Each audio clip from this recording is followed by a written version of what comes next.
Good evening, race fans, and welcome to coverage of Year 2 of the Porsche Club of America Sim Racing Series in the opening round of Series 4, live tonight for the Mid-Ohio Sports Car Course in Lexington, Ohio. I am James Pike, the voice of Podium Esports here on the iRacing Esports Network, with Taylor Burris alongside me in the booth, and Cisco Scaramouche is always punching buttons in our virtual production trailer.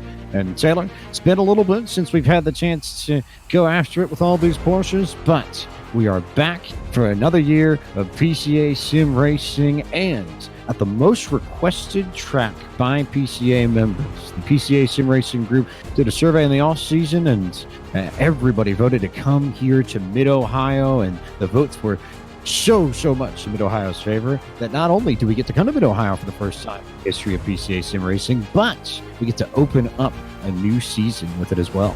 Of course, and welcome everyone to the Mid-Ohio Sports Car Course. I mean, this track is a phenomenal circuit. I'm looking forward to seeing these roaring Porsches coming through, up and down through the area of all around this circuit. I mean, this track may look like simple, but I tell you what, it is a roller coaster of many twists and turns that these drivers will have to negotiate for the next 45 minutes once we kick this race off here. As we take a look at the season schedule, it's a wide variety of different tracks that we are looking forward to going through this season, isn't it, James? Plenty of tracks that we'll get the chance to visit during Series 4 of the PCA. 8 weeks here in the spring to bring you to a fantastic season finale and an incredible lineup all over the place. So many fantastic spots. VIR, Sebring amongst the list of places. Road America in there as well. Some stalwarts of the PCA Sim Racing calendar from seasons gone by. And we'll have so much fun covering all the action here on Friday nights on the iRacing Esports Network. Most definitely, and as we're winding down here, we're finishing up qualifying here for this class, the sportsman class, and I gotta say, a lot of new faces in here, a couple of returning favorites that we've seen in the past seasons, but I tell you what, this class right here, the sportsman class, looks very strong indeed. So much to talk about here in this new season of PCA, and chief among it, the class system that has been introduced for 2020, and 2 races tonight. First time we've had a doubleheader in the history of the PCA, so we'll walk you through what you're about to see over the next few hours. First up, the PCA rookies and PCA sportsmen will go after it. You'll note them by the red and the green next to their names on the scoring pylon and our graphics that you'll see on screen. But your rookies are drivers who are completely new to PCA Sim Racing and have never competed in a PCA race before. The PCA Sportsman division is for those drivers with an I rating of 1,300 or lower. So all these drivers with some experience in PCA Sim Racing and are going to get the chance to shine tonight. So big and so impressive was the growth of PCA Sim Racing in the off-season that we are expanding to 2 servers tonight. We're going to have 2 races and over 140 drivers signed up for PCA Sim Racing in 2020. So if you question whether or not it was a successful first season, Taylor Burris, I think the numbers speak for themselves. Most definitely, and we had a chance to actually meet some of these drivers back at Daytona back in January,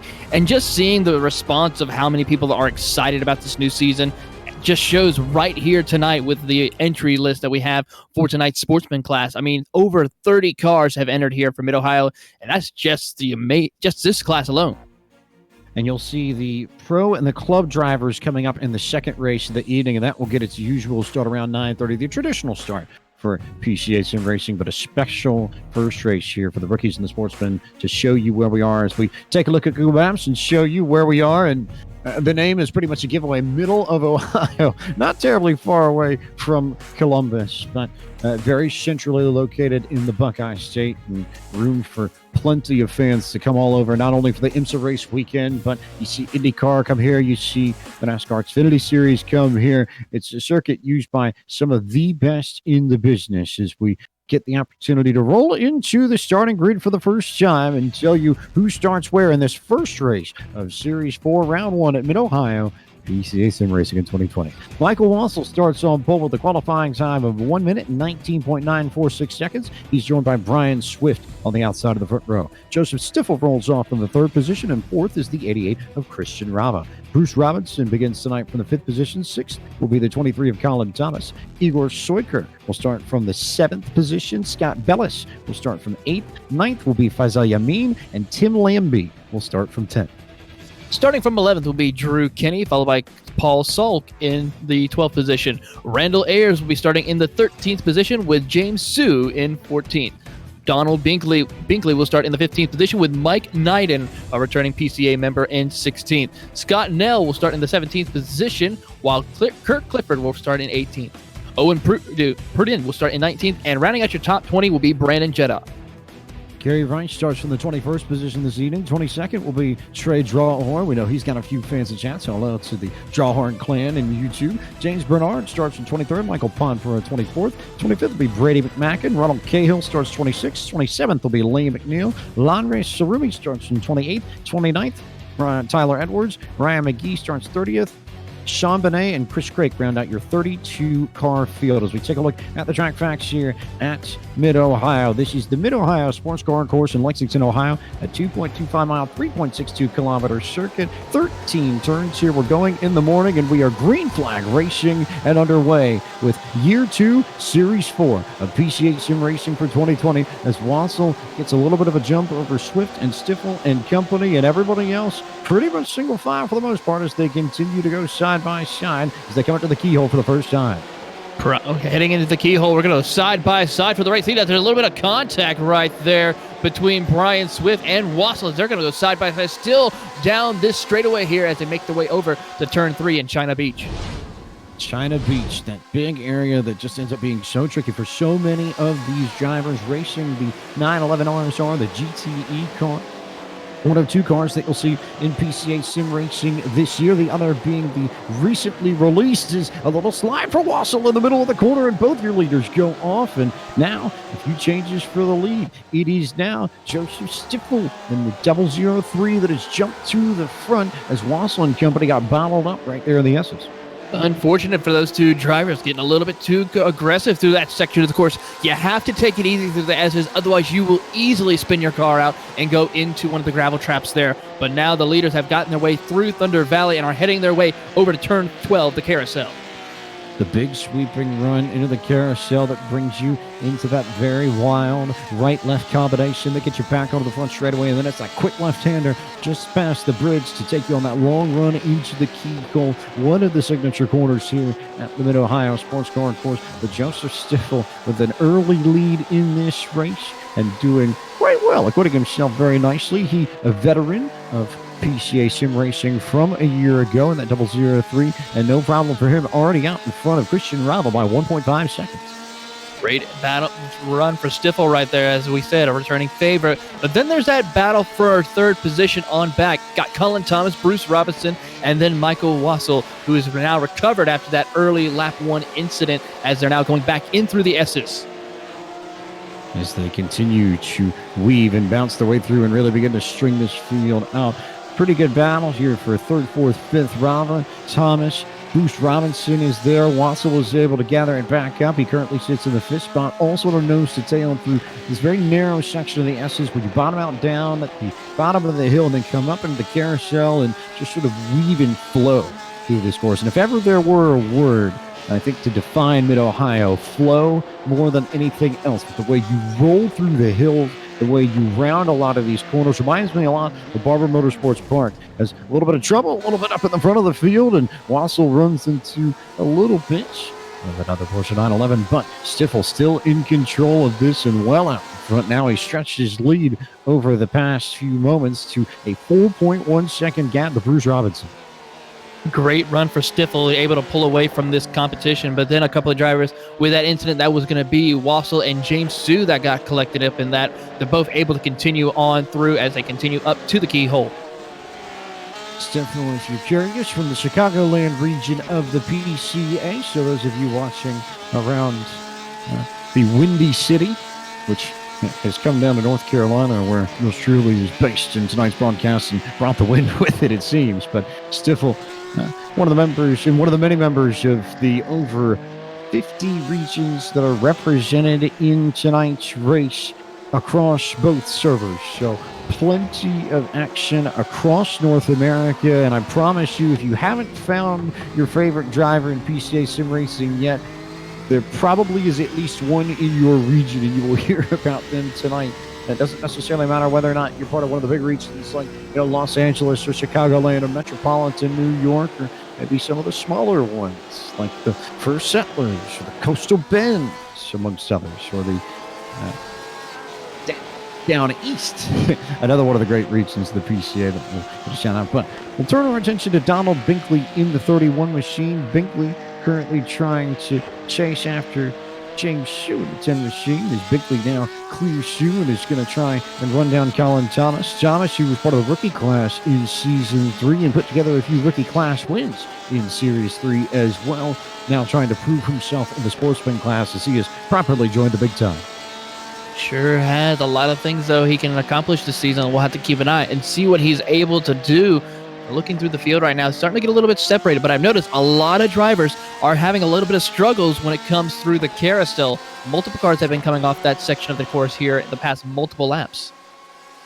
Everybody just trying to save themselves, I think, for the latter part of this race. This is a 45-minute timed event, just like the race you'll see a little bit later when the pro and club drivers go after it. So plenty of time to navigate this race, navigate this field, and there's not necessarily a need to push, since we still have 39 minutes and change left in this race. But we'll flip through the field, see if we can take a look at a few more battles on track. We turn our attention now to Trey Drawhorn and Tim Lambie in 17th and 18th. Drawhorn, one of the fan favorites on YouTube from last year and all the series, it seemed like. And Drawhorn now just in a little pack here, trying to find his way around Lambie and Scott Nell and company, all racing nose to tail as they make their way back towards the start-finish line.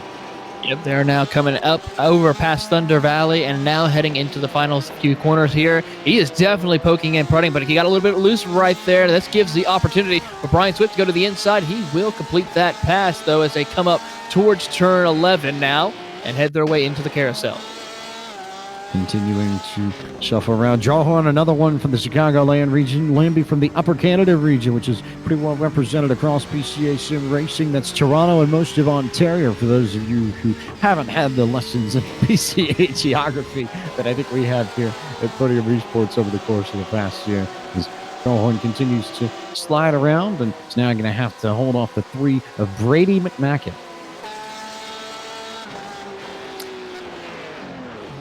The 3-car Brady McMacken doing a great job so far. Started a little bit further back in 25th, but has climbed his way up inside the top 20. That number 3 car doing a great job in his run here tonight at Mid-Ohio.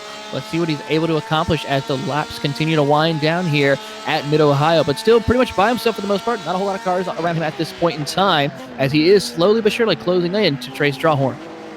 Closing in on Trey Drawhorn as McMacken hails from the Oregon region of the PCA. That covers the greater Portland area up in the Pacific Northwest. So any of you watching tonight from the Rose City, you have your driver in that 3-car. A few other good battles on track, too. In particular, you've got Lambie Swift and Drawhorn just ahead of this. And then another good battle going all the way up to P2, P3. Bruce Robinson and Igor Soyka are right on top of one another, racing for the 2nd and 3rd spots. Those two have been battling pretty much ever since the leaders took each other out earlier on lap 1, and still closing in quite well as they are now going through a couple of cars that are stuck in the grass, look like Michael Knighton right there as they come through Thunder Valley. But Igor doing a great job of putting that pressure on Bruce Robinson in order to try to find the correct opportunity for him to complete the pass on him, as they're now approaching lap traffic of Brandon Jarrett, who could possibly be an opportunity for these drivers to use as a pick as they go inside of him. Oh, there's a spin, a contact right there. It looks like that Bruce Robinson got a little bit of contact from him.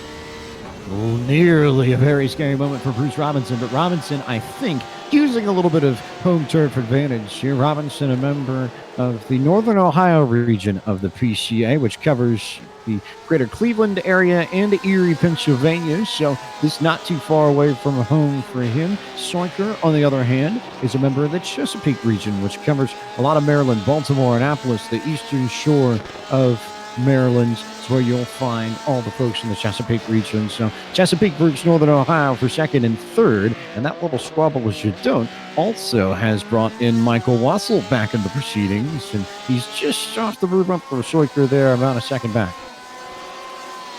Yeah, Swicker is still trying to close in on Bruce Robinson. This little slipstream he's getting right there as they go down the straightaway is an opportune time. He will complete the pass on him as we see Robinson lets him go through the S's.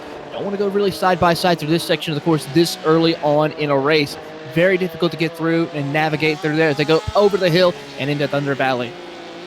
If you're wondering, by the way, Joseph Stiffel out in front by about 8 seconds ahead of this show. Clear track for the 003 to roam in, and then the Soiker Robinson Wassel combo, and then another good battle just a little bit further back too. Actually, you've got Faisal Yamin and Paul Salk racing for 5th and 6th, and then even tighter, Colin Thomas and Randall Ayers.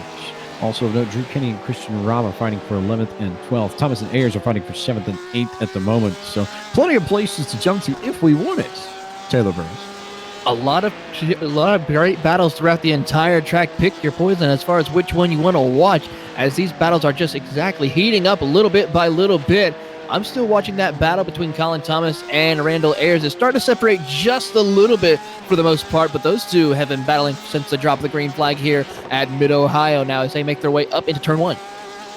Colin Thomas, a member of the Allegheny region of the PCA. That's Pittsburgh for you. So anybody from the Steel City, Colin Thomas would be a pretty good one to cheer for. Thomas, one of the fastest rookies in Series 3 back in the fall of 2019. Ayers, on the other hand, a new name to PCA Sim Racing and hails from the Pacific Northwest region, one of the handful of drivers that come out of that region of the PCA, which covers the area right along the Puget Sound, Seattle, Tacoma, Olympia, Washington, home to anybody in the Pacific Northwest region of the PCA.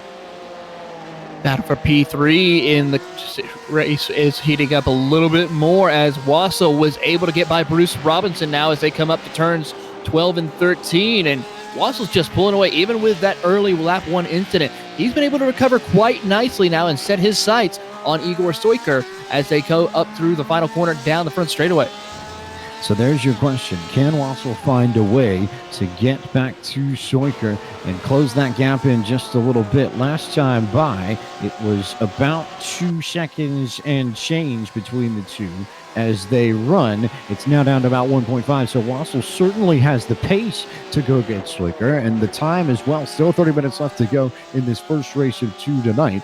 But as we've seen with a few of these drivers already, it might not necessarily be about running down someone else so much as it is about just making sure that you survive the track, because a place like Mid-Ohio, technical as it is, are those places where I think you're racing the track as much as you are the other drivers around you. This is probably one of the most difficult circuits that these drivers will have to face, as we see that right now with Bruce Robinson as he's trying to negotiate several lap traffic cars that got stuck somewhere out on the course. Ryan McGee and Brandon Jaudet once again having a little bit of trouble, but you see that here on this track, and just a lot of rhythm. You have to hit your apex, hit your marks lap after lap after lap. If you do not, you're going to end up in the grass or in one of the beaches here, and unfortunately that could end your day very quickly. And I think what makes this track so tricky is that, and like Barber feels very analogous to me in a lot of ways, in particular because you've got a lot of blind apexes as you crest over hills or come down to the bottom of hills, and you're not necessarily able to see where your turn is going to complete when you get to pull off of the apex. And that makes spotting the corners and figuring out where you need to turn a very difficult endeavor indeed. It is. I mean, you have to make sure you plot it exactly to the exact point and know where it is. Plus, as well in front of you, there could be an accident or a car off course at the bottom of that hill, especially when you're going up through the S's through that section of the course. I mean, that uphill blind corner is probably one of the most dangerous corners here on the circuit, because you don't know what's going to be at the bottom of that hill until you get just shy over the crest. Yes. We look through the field to see where the best battles are on track. I think the answer to that question may actually go to the 15th position, because Jody Podper are currently running just ahead of Tim Lambie, but those two together are coming through turn one at the moment. But Podper just sort of hanging out and waiting to see if Lambie's going to strike. We'll see if anything happens here as they come up towards the keyhole. Yeah, Lambie's doing a great job. Ran a pretty good lap time of 122.731. He has closed in quite a bit on Michael as he gets a little bit wide through the keyhole, but is able to recover nicely.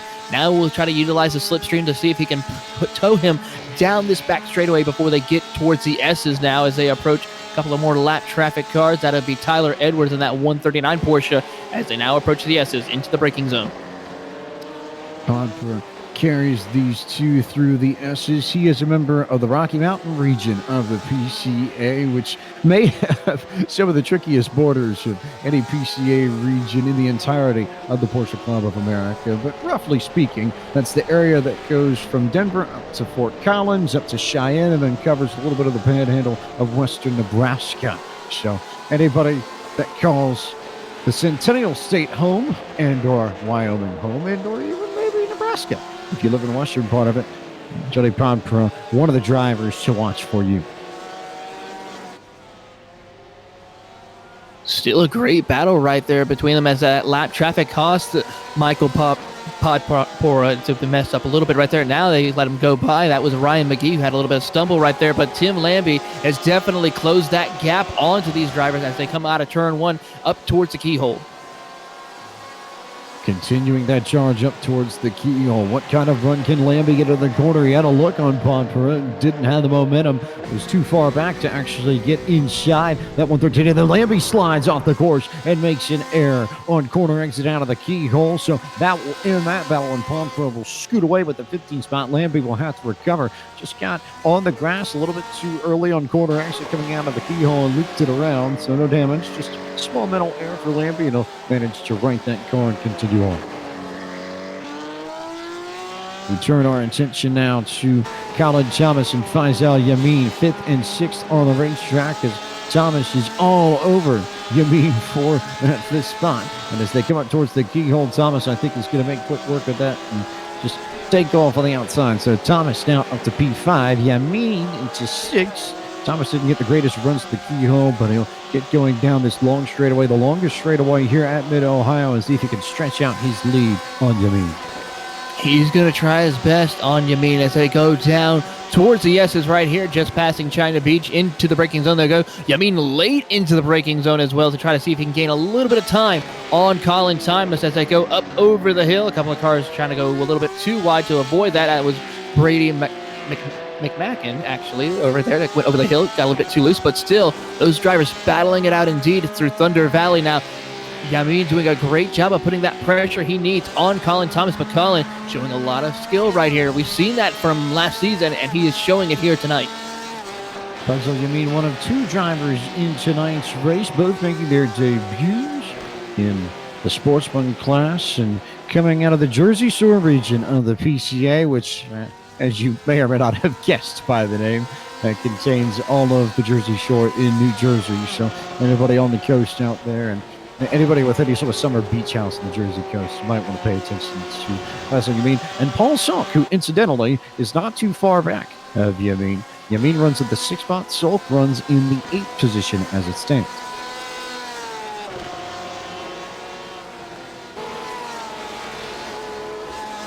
Joseph Stiffel still in control of this first race of two tonight for the PCA Rookies and Sportsmen in round one of the Porsche Club of America Sim Racing Series, out in front by 8.2 seconds over Michael Wassel, and then Igor Soykar, who has managed to run down Michael Wassel. So these two, who have had a bunch of speed in this race since the drop of the green flag, now will fight each other and try and see who really does want second place and want the rights to be the challenger to Stiffel's iron grip on this race, at least up to this point. We've seen Wassel been able to make that nice recovery to get back up into second place and still has a lot of work to do now to catch up to Joseph Stiefel as they go down into turn one. It's now separated by a little over 8 seconds for Michael Wassel as they go through turn one. So tall order for these two drivers as they now make the run up to the keyhole. I think the more important thing to watch is the battle between these two, racing for second and third. Plenty of action to come between them before they can even think about trying to go chase after Joseph Stiffel. But for the moment, It is all Wassel in control of P2, and the question becomes, where does Schweiker apply the pressure, and or where does he think it's best to apply the pressure? Turn 4, though, not a bad place to look for it. No, it's not. This is a good place to apply a lot of pressure to the driver in order to see what he can do. I mean, that's where a lot of drivers make the mistake up here, and we've seen Wassel make that same mistake up through this section of the course. So we could see Igor do a great job of putting that pressure he needs in order to make the pass and catch back up to the leader of Joseph Stiefel as they go up through Thunder Valley now into the braking zone. This is the area where the car gets a little bit too light. You have to be careful and add that needed pressure for these two drivers. Of course, Igor doing a great job of keeping up with Michael Wassel as they go through turn 12 and 13 up towards the carousel. Really have to be careful cresting turn 9 because you lose so much downforce coming over that hill. The bottom just drops out from underneath you, and you get so much airtime when you crest it. You really have to be particular in terms of where you spot your apex, because if you go wide there at all, you're going for a spin. There's no doubt about it, because you're still trying to get the car to settle down once you enter Thunder Valley and start making the run down the hill just a bit. Most definitely, indeed. These drivers are definitely showing the skill that they needed. I'm seeing a lot of brake lockup, though, for Michael Wassel, and a lot of the corners. He runs real wide through there, gets loose, has to correct the car. That will give the position back to Igor Sojker now, move him back up to P2. So Sojker takes advantage of the fact that Wassel gets on the grass and ends up just getting loose enough to give up P2, and Igor Sojker in the 22 out of the Chesapeake region will come through to take the position. As they're now going through Thunder Valley once again. There's the car off there. They have to avoid it as quickly as they can now, and approaching more lap traffic here as they come through Thunder Valley. Igor has to do a little bit of checking up a little bit in order not to get run over the car that's in front of him as they're now approaching the driver for the battle lead. It is tightening up now between the two drivers. Really tightening up, and this is the best battle on track by far. Everybody else pretty well spread out in this race, but Sojker and Wassel going back and forth, trying to weave their way through the lap traffic and through the rolling hills here at Mid-Ohio as we approach the halfway point of the first race of 2 this evening. As they go into turn 1, look at the speed that Wassel was trying to carry it into turn 1 in order to catch back up to Igor now as they go up towards turn 2 of the keyhole, as it was Fazil Yamin who just came off pit road, so he must have had an incident somewhere out on track. A lot of drivers here coming down pit road within the last few laps to fix some of the damage that they've picked up, just get some fresh tires. It's a tricky course, and this is not an easy car by any stretch of the imagination, but it might not necessarily be that way in the fall, because a much more approachable Porsche enters the fray, because Series 5 will be the first one to utilize the all-new to iRacing Porsche Cayman 718 Club Sport MR. The brand new car that was just released earlier this week on iRacing will be the chariot of choice for Series 5 of the PCA in the fall, so we'll get to see GT4 racing here on the iRacing Esports Network for PCA for the very first time. And what a stellar car that is. That's just a very easy to drive car. I've had the chance to drive it a couple times here recently, and it's just a fun car to drive. So these drivers will have a lot of fun as we now see Igor Sojker now come down pit road to get his service needed on his Porsche RSR. So Sojker will come down pit road, as have a lot of the other drivers as of late. Joseph Stiefel also comes in for service, so the leader in Michael Wassel will take over the lead, and not terribly far. A close call for Wassel as he had a checkup on a lap car, and that just sent him straight through into the grass right there. Had to really check out there. Big moment for Michael Wassel as he had to really just dive to get out of the way and couldn't do much of anything, and then locked out the brakes and drifted all the way off into the sand. So not ideal for Wassel, and a lot of damage now to the number 5 machine. And as it stands, he is still the leader, but I figure when he comes down pit road, he'll have to sit in there, make sure he gets a lot of damage fixed up, and Wassel will probably drop out of P1 and maybe back to 4, 5, 6, and that might be best case scenario, depending on how much damage needs to be repaired. By the looks of things right there, that could be a costly set right there, because the next car for him in his class is the number 888 of Kirk Clifford, who is also not in the same class as him. Those two have been going to be battling, and it looks like Clifford might be able to get ahead of Wassel with his pit stop, possibly. Just depends on timing. We'll wait and see when Wassel comes down pit road, just how long it takes for him to get that prime car. Yes, and we still keep an eye to see what Michael Wassel will do here in this time by. Will he come down pit road or will he stay out another lap? The answer will be coming down pit road this time by. So he comes down pit road, and incidentally, the first car behind him that hasn't pit actually is behind three of them that already have. Stiffel, Robinson, and Soiko. Brian Swift leads the cars that have not come down pit for service yet, excluding Wassel. Swift currently running in the 5th position, and he's got Randall Ayers, Sean Bonet, and Kirk Clifford in tow behind him. So Wassel will come down pit road for service, and Swift will be the first car not to pit fun. Joseph Stiffel already done with his pit stop and already through as Swift now comes down pit road. Just as soon as I say that, still once again, the commentator's curse alive and well here at Podium Big Sports. Yes, indeed, on this, as we see a couple of more drivers come down pit road as well. It looks like as well the number 1 of Ronald Cahill will come down pit road along with Randall Ayers in the number 4. On Cahill, Randall Ayers waiting on James Sue to come down for service. Sean Benet, I think, also waiting to see if he'll come down at some point here. He now is the leader of the cars that still need to come down for service. Sue brings it in, so just about everybody done with service here, and not terribly far removed from our Midway racetrack. No, not at all, as we are now seeing where Joseph Stiffel will be. The 003 car now is coming up through the carousel. So I have to see how he was able to close in, as he will probably be our new race leader here once he comes across the start-finish line. Already has it wrapped up. Stiffel in front. Bruce Robinson is the one that jumps up into second, and then Schweiker is third. And at this point, we're close enough.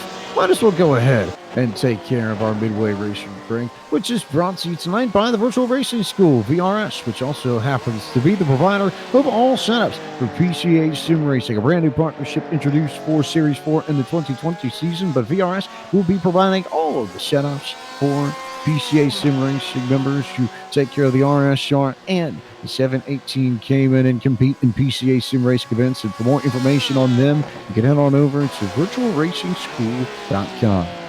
Joseph Stiffel is your current leader in the Rookie and Sportsman race for PCA Sim Racing's season opener of Series 4 at the Mid-Ohio Sports Car Course. Bruce Robinson runs in second. Igor Soiker sits in third. Sean Benet was in fourth and then managed to slide a little bit further back. He's now on pit road, so it's Christian Rava who goes to P4. Brian Swift now in fifth. Benet back to seventh because Faisal Yamin just went to sixth. Randall Ayers in eighth. Scott Nell ninth, and Drew Keddy rounds out the top 10 as they run.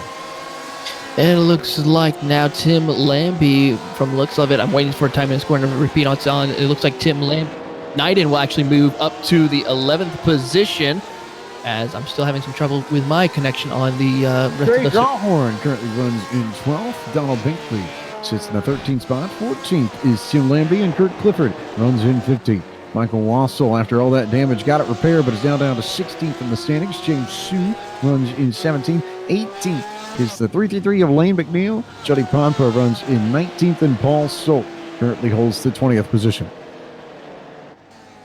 21st is Brady McMacken. Ronald Cahill is in 22nd. Scott Bellish currently sits in 23rd, and 24th is where you'll find the 23 of Colin Thomas. Brian McGee is 25th at the moment. 26th is where you'll find Owen Pruden. Tyler Edwards is 27th at this time. James Bernard in 28th. Gary Rice runs in 29th. Brandon Jadot in 30th. And Lanre Sarumi and Chris Craig round out a 32-car field. And that concludes our first Midway Race Break of the evening, brought to you by Virtual Racing School, VRS. Once again, log on to VRS.com, virtualracingschool.com for more information.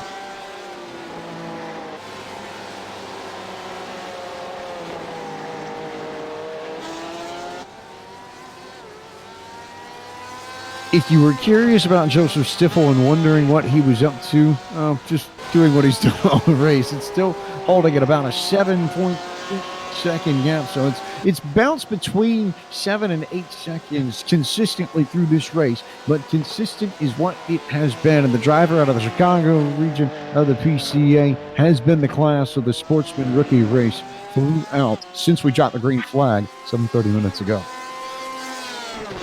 Definitely putting on a strong performance here, Stiffel is, and probably will be the favorite for this class and division throughout the entire season. So we'll have to keep an eye and see what he's able to accomplish in that 003 car. Of course, Igor Soiker as well as Bruce Robinson will be strong candidates for this season as well.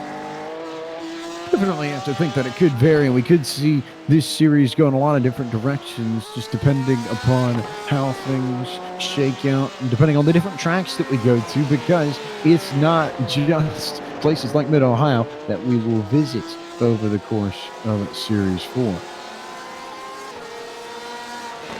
No, not at all, especially like tracks like VIR, which I'm looking forward to as well, being one of my former home tracks. I mean, that's going to be a full of excitement racetrack. A lot of different things could happen there. We'll head to VIR on the 20th of March, 2 weeks from tonight. Next week, though, a debut visit in our first PCA Sim Racing event at the Circuit Gilles Villeneuve in Montreal, Quebec. For anybody who does know a little bit of French, we'll join the home of the Canadian Grand Prix and take our adventures up to Quebec for the first time within PCA. So come back here to iRacing Esports Network. Fantastic. Listen, come back to the iRacing Esports Network next Friday night for more fun with PCA Sim Racing if you like what you see. We turn our attention to the battle for the 12th position, which is where you'll find Sean Benet and Tim Lambie. Donald Binkley also in the mix as well. And Benet and Binkley and Lambie, it's a trio of names that we spent a decent amount of time calling already this evening. And there goes Benet, big time down to the inside. Makes that pass easy. So Benet up to 11, Binkley back to 12. What a pass indeed by Beneda in order to get by Binkley right now as they go down the back straightaway here through this section, of course, heading up towards the S's. But also, Tim Lambie, though, struggling just a little bit. Had some difficulties early on in the race, but now is trying to recover smoothly now with his run to try to bring it home in one piece. Benet is one of the drivers from the Lincoln Trail region, the PCA, which covers most of central Illinois. So, Springfield and then the Urbana-Champaign region. Anybody who has a soft spot for the Oski Wow Wow and or the Fighting Illini, you've got a driver in your region, the 911-2 in tonight's race, Sean Benet, who's holding his own, I think, after, like you said, Taylor, a bit of a wild start. Managed to pick up that damage early on, but Benet has recovered nicely, and now I think he's setting some very steady lap times as we roll into and roll towards the final 15 minutes of this first race of the evening. Tell you what, one battle that I'm going to be keeping an eye on is that battle for the rookie class, which is the smallest class that we have here. But that's a battle for the race lead between Wassel and Kurt Clifford.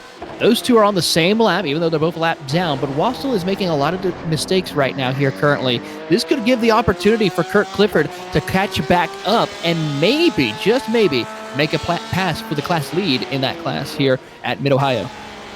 Got plenty of work to do, though, if he's going to make that happen, because first order of business is going to be catching up to Michael Wassel, and he's got about 17 seconds that he's got to make him to get back to the 5, which we do know is wounded after his excursion off in the keyhole, but still a big gap and not a lot of time to do it coming down into the final 12 minutes of this first race of the evening. So closing in on 10, and then you just start ticking them off lap by lap.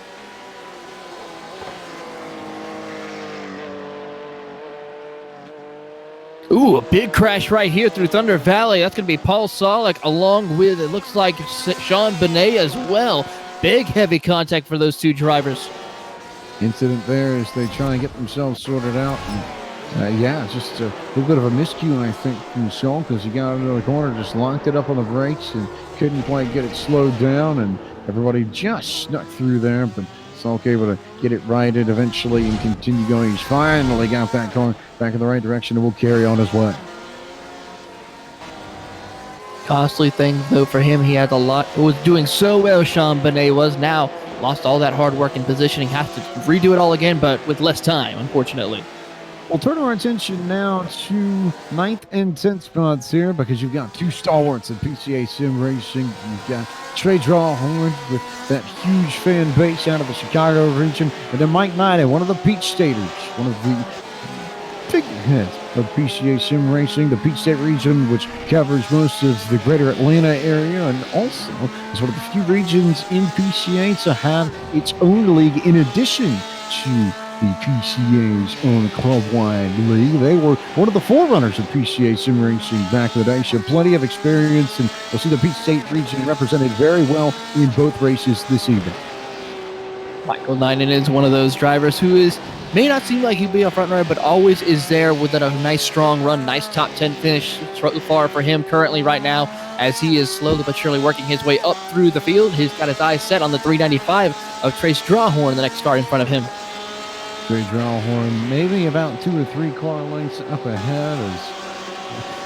To be fair, I'm just waiting for the chat comments to come in on YouTube because they always do with Trey. And I'll admit, I wish I had support like that as Nyden takes a peek to the inside, but it's certainly a lot of fun. And one of the, I think, more entertaining aspects of PCA Sim Racing, one of the big pieces of these broadcasts, you've got a lot of folks who, even if they're not necessarily watching the broadcast live, take the opportunity to go back and watch these all on YouTube, since they are all archived here on the iRacing Esports Network. And you get the chance to see what happened on Friday nights within PCA Sim Racing and become a part of the community that I think Chris Pies talked about so well in the feature article that ran on the main page of the PCA's website, pca.org, if you're interested in learning more on that. But plenty of community here that has been built up in a Discord server that has just blown up, I think, in the past few months. His anticipation has risen to an all-time high for the second year of PCA Sim Racing.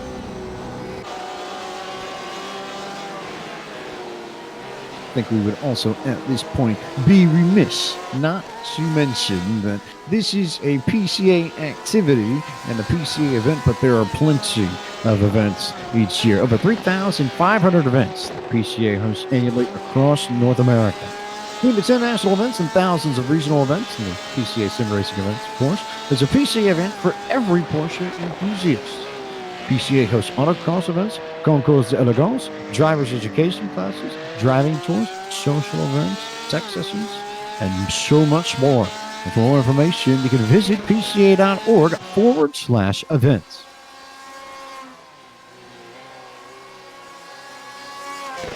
Closing down in the final 10 minutes of this race, with over 9 minutes to go on the clock now, and everybody, I think, has found their groove for the most part. And the only other battles of note here on track, Drew Kenny and Scott Nell a little bit further up. The next two drivers actually immediately up a pylon from Trey Drawhorn. Kenny and Nell running in the 7th and the 8th positions on track. Yep, we are seeing Drew Kenny now trying to pull away from Scott Nell, who was able to get by him now, move him up to the 7th position as they come across the start-finish line here, heading into turn 1, as they have a little bit of lap traffic in between them right now of the 4 of Randall Ayers.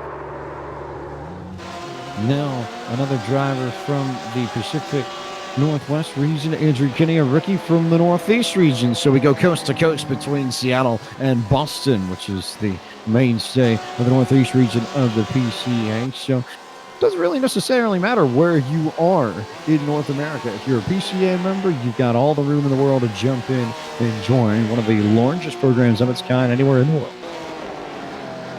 Most definitely. I mean, this is a large community with this groups of cars, and it's probably one of the best communities that we've seen here on the iRacing service. So a lot of great drivers, a lot of respect amongst each other for the most part. Everyone, it's a lot of give and take for some of them. We want them to the series wants them to race nice and clean, but also race hard with each other. But still, everyone is quite respectful with each other. Michael Russell has brought that number 5 machine back down pit road one more time. So just going to bat for words, and it'll be a disappointing finish for that number 5 car after he showed so much speed in the beginning of this race. Meanwhile, all of a sudden, we have a bit of a battle between Sean Benet and Donald Binkley once again. 12th and 13th up for grabs between these two, and right on top of one another they have been for a good chunk of the second half of this race. They've also caught up to Tim Lambie as well in that number 32. So this is the battle for the 12th position if you add on to that as well. So these drivers still not a lot of time left on the clock, though. Let's see what they can accomplish. Plenty of room to make something happen, and plenty of space here for people to end up in trouble.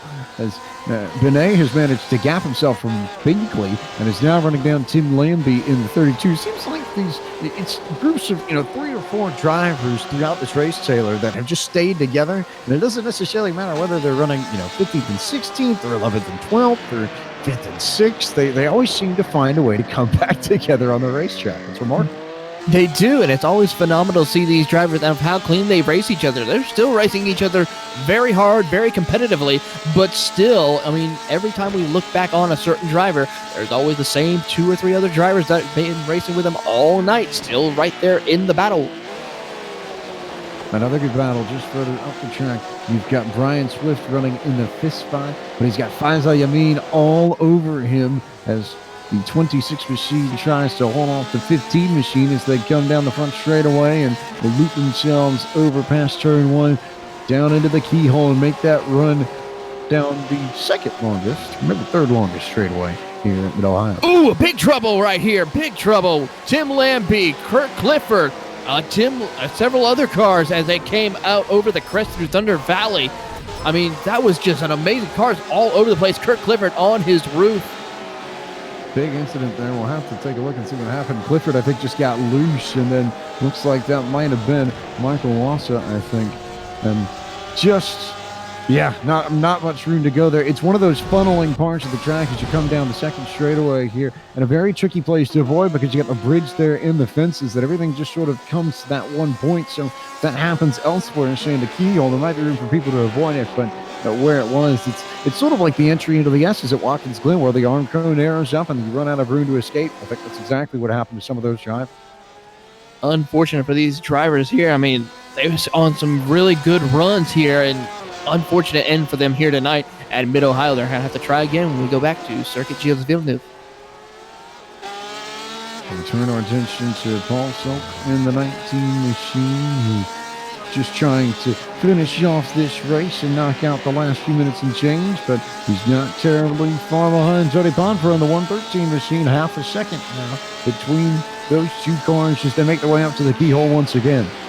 Late into the break, we see Paul Sulk do that as he comes up, tries to go a little bit of a wider arc into the corner to get a better run off corner exit, and he does quite well now. He's going to try to see if he can close in a little bit more to Michael as they go down the back straightaway. He's going to take a peek to the outside as we see Michael try to throw a block now as they cut up towards the S's. There goes Shaw to the inside. He's got to have it now. Tries to get on the brakes and get to the inside and make the pass happen. And Ponfer, to his great credit, will let Salk have the move as they come through the carousel. Then Salk goes wide and right into the grass. He gives the spot right back to Ponfer. So he almost had it and then gave it right back. And Ponfer will resume his race in the 14th position. And now has a little bit of company behind him. Bruce Robinson trying to put him a lap down. We might be having a battle for the 3rd position here coming up between Brian Swift and Bruce Robinson. These two are starting to go at it as they're now crouching up towards the... where we work our way through the final 3 minutes and change in this race, and Joseph Stiffel is in the lead. Igor Sorenko has found pace in the second part of this race. He's cut the gap down to 4 seconds, but Stiffel has controlled this from start to finish and just needs about 2 clean laps or so to finish off this race and take care of business and come away with his first victory in any PCA Sim Racing event.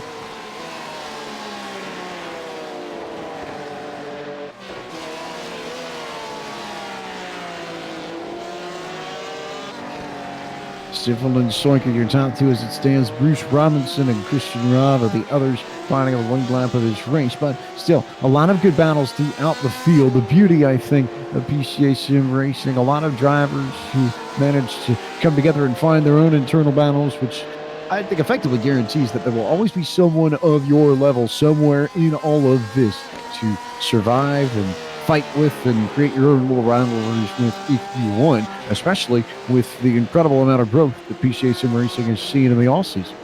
Most definitely. We're seeing a lot of drivers, even amongst their own regions, battling it out. And of course, there could be rivalries amongst other regions as well as the season progresses. And that's what it's going to be exciting to see. I mean, it's going to be bragging rights on the line as well for these drivers, saying who has the best drivers from each region will be on the line for these PCA members.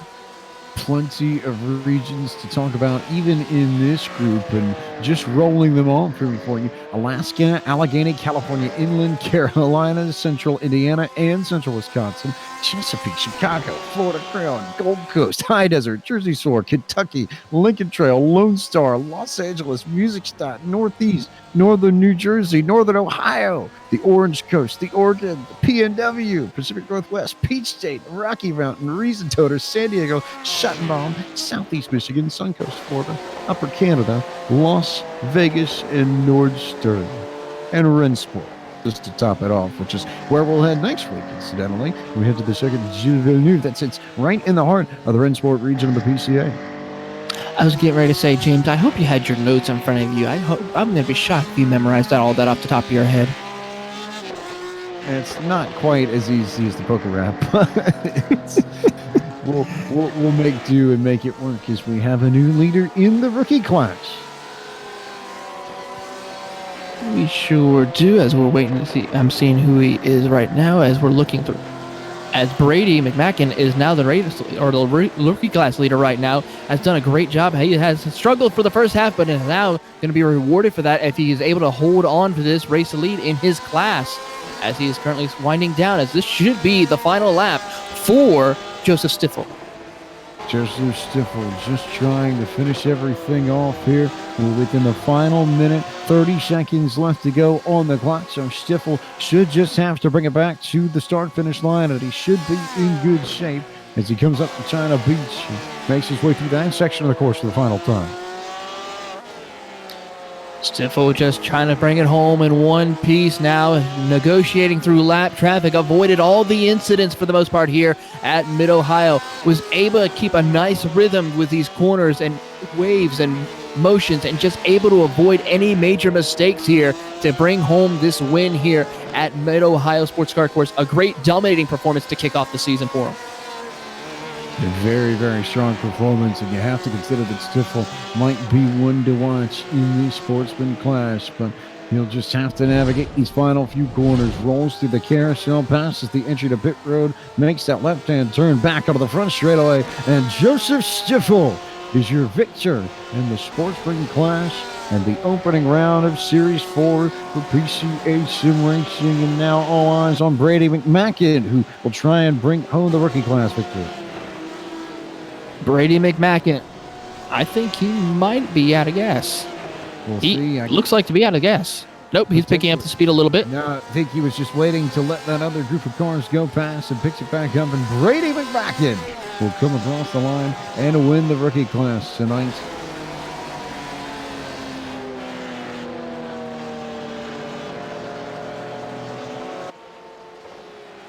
It looks like our timing and scoring might be just off. I think we might be seeing that the 24 of Drew Kenny might be the rookie winner. Totally tripped us up on that. So we'll turn our attention to the 24 then. Drew Kenny in the 24 machine.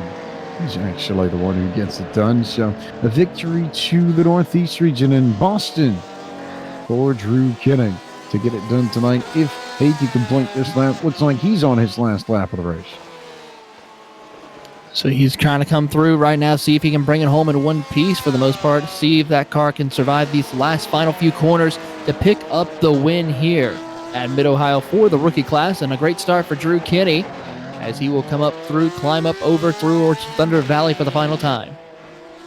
Kenny now through the final bits and pieces of this track, up the hill to the carousel, rolls through these final few corners, passes the entry to pit lane in just a moment. We'll clear some of this traffic here, make sure it doesn't end up with any sorts of strange or weird issues, and we'll come across to claim the checkered flag momentarily. Here he comes up to the carousel for the final time into the braking zone, just passing pit road. No, he's going into pit road. Everything's all wonky and wild here at PCA Sim Racing. You never quite know now how everything's going to shake out as all these drivers come down pit road and begin to park it. And we'll bring you the results for the first race of the evening and bring you to the attention of Joseph Stiffel in the 003 machine, who won tonight's race over Igor Soiker and Bruce Robinson. That trio rounds out your podium. Christian Rava comes home in the 4th spot. 5th was the 26 of Brian Swift. Faisal Yamin finished in the 6th spot. 7th was Scott Nell in the 6th. Drew Kenny wins the rookie class, finishes 8th overall. 9th was Mike Knighted, and Sean Benet finished in 10th. Donald Binkley will come home in the 11th position with Trace Drawhorn in 12th, followed by Paul Sulk in the 13th position, and then Randall Ayers will come home in 14th. 15th will go to Michael Podpera, and 16th, Scott Bells. In the 17th position will be Brady McMacken, and then Tim Lambie will come home in 18th. 19th will go to Owen Prudent, and rounding out your top 20 will be Kirk Clifford. Colin Thomas was 21st. 22nd was Lane McNeil. James Sue finished in 23rd, and 24th was Michael Wassel. Ronald Cahill finished in the 25th position. 26th belonged to Gary Wrench. James Bernard was 27th this evening. 28th was Ryan McGee. Brandon Jadot finished in 29th. Tyler Edwards, Lonry Sarumi, and Chris Crank rounded out the 32-car field in this opening race of the night for Series 4 of PCA Sim Racing. And we now turn our attention to the race winner. Joseph Stiffel now joins us in the booth. And Joseph, just a really solid, strong run. Got a little bit crazy at the beginning, but you rode all of that madness out of lap 1 and then just sort of cruised and found a rhythm. How easy was it to just sort of find your place to hit your marks and get into a groove in this race? Well, I don't know if it was easy. I mean, there was a lot of uh-oh moments and getting through traffic, and I always knew that Bruce and Igor were behind me, so I pedaled pretty hard. I don't know if it was easy. Maybe from the living room it looked easy. Maybe from the living room it looked easy, but to come away with your first victory in PCA competition and the first victory outright in year 2 of PCA Sim Racing, what's that mean to you? I tell you what, it means the world to me.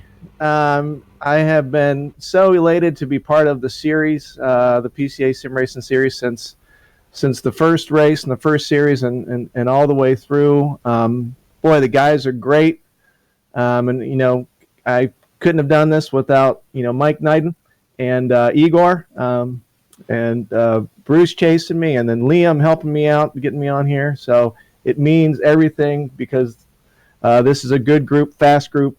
I think you're going to see that through the rest of the season. Anybody else that you need to thank? You hit a few of them there already, but we'll give you one more chance. Well, I have to thank all the people that we spent time. We did a lot of simulator training over the winter for racing in the simulator. So all those people and Jen watching in the living room. Well, Joseph, congratulations on your victory tonight. Enjoy it and have fun bringing that back to all the folks in the Chicago. Thank you. Appreciate all you do. Joseph Stiffel comes from P1 tonight in the sportsman class. We turn our attention now to the driver who came home in P2. That was Igor Soiker, who now is joined in the broadcast booth by Taylor Burris. Here with Igor Soiker. And Igor, great effort for you tonight here at Mid-Ohio, coming home with 2nd place. Tell us how the car was out there on the track and how you were able to negotiate all the lap traffic here tonight. The car felt good. The rookie drivers were a little bit tough to navigate, but we seem to have made a clean race and passes, so worked out well for us. Now, with this battle between you and Joseph Stiffel, do you think you have anything for him this season? We usually run close, even in the cup races, so we'll see what happens down the. All right. Well, before we let you go, Igor, tell us a little bit about your region as well as who you like to thank who helps you race from week to week. I'd like to thank GTP, my wife, my parents. They always support me in anything I do. I am part of the Chesapeake region, and it's one of the best regions in the country. All right. Well, we look forward to seeing you race the rest of the season here, Igor, and congratulations on your podium finish here at Mid-Ohio. Thank you, guys. That was Igor Soiker coming home in 2nd place, and James has caught up with the final podium finisher for the sportsman class, Mr. Bruce Robinson. Bruce Robinson comes home in P3 tonight, and Bruce just a lot of really good battles towards the front of this field. Talk about what it was like racing against so many other really talented drivers in the sportsman group of the PCA.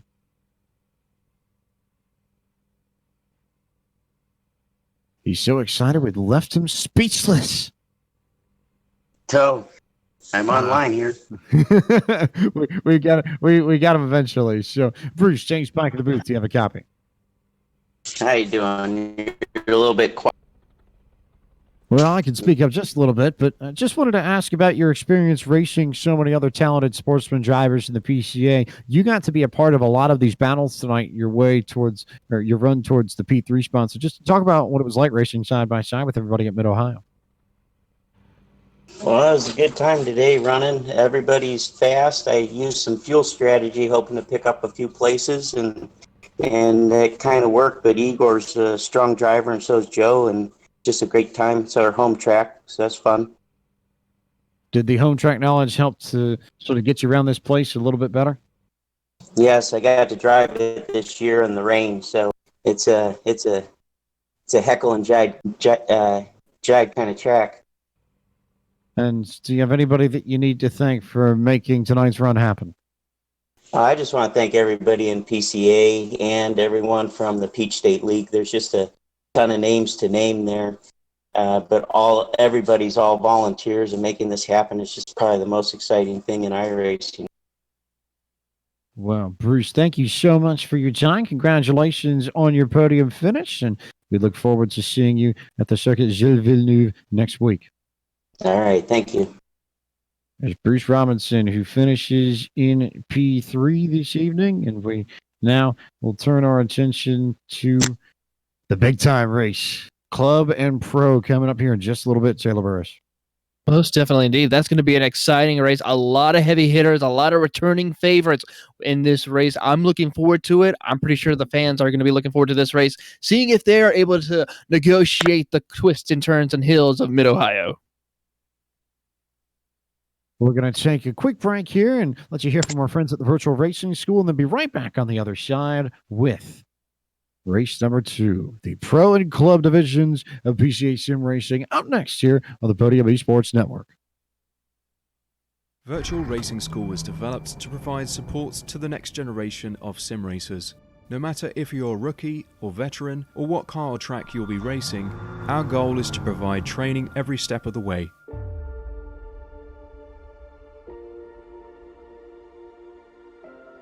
We found that iRacing can be quite difficult without proper training. There needed to be a way to prepare for on-track racing. With VRS, you can literally learn from the best sim racers in the world, including 4-time NASCAR iRacing World Champion Ray Alfala. And Ray Alfala is a 4-time champion of the NASCAR PCASRS iRacing Series. 3-time iRacing Grand Prix World Champion Martin Kroenke. Martin Kroenke becomes a 3-time world champion.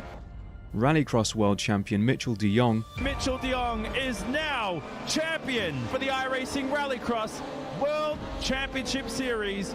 And many other top sim racers. Data packs include everything you need to start learning. Our World Championship coaches create the data packs by setting a hot lap or a series of fast laps for you to compare, analyze, and replicate. Data packs also include a tutorial where the coach points out techniques they use to hit the fast lap. This gives you access to the latest driving techniques and setups before you even hit the track. Sign up for a free account and download the VRS telemetry logger. With this application running seamlessly in the background, your laps automatically start syncing to the VRS website. From there, you can analyze and compare 2 laps of your choice, whether it's your data, the coaches, or your teammates. VRS will automatically target improvement opportunities so you can get up to speed even faster. VRS also makes it easy for you to request and schedule one-on-one or group coaching sessions. These sessions can range from 30 to 90 minutes, and you can select the car, track, and setup combination of your choice. Visit virtualracingschool.com today to sign up and get started.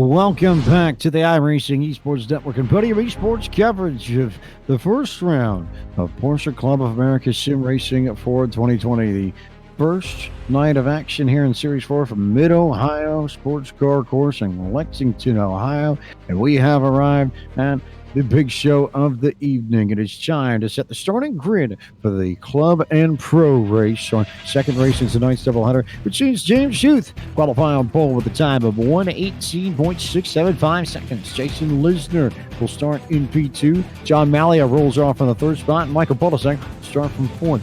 Brother to James, Mark Youth will start for the fifth spot. Sixth is where you'll find Leif Peterson. Matthew Kikas will start for the seventh spot. Eighth will be James Patak. Ninth will be Kenny Brown, and Stephen Kugler will roll off from 10th.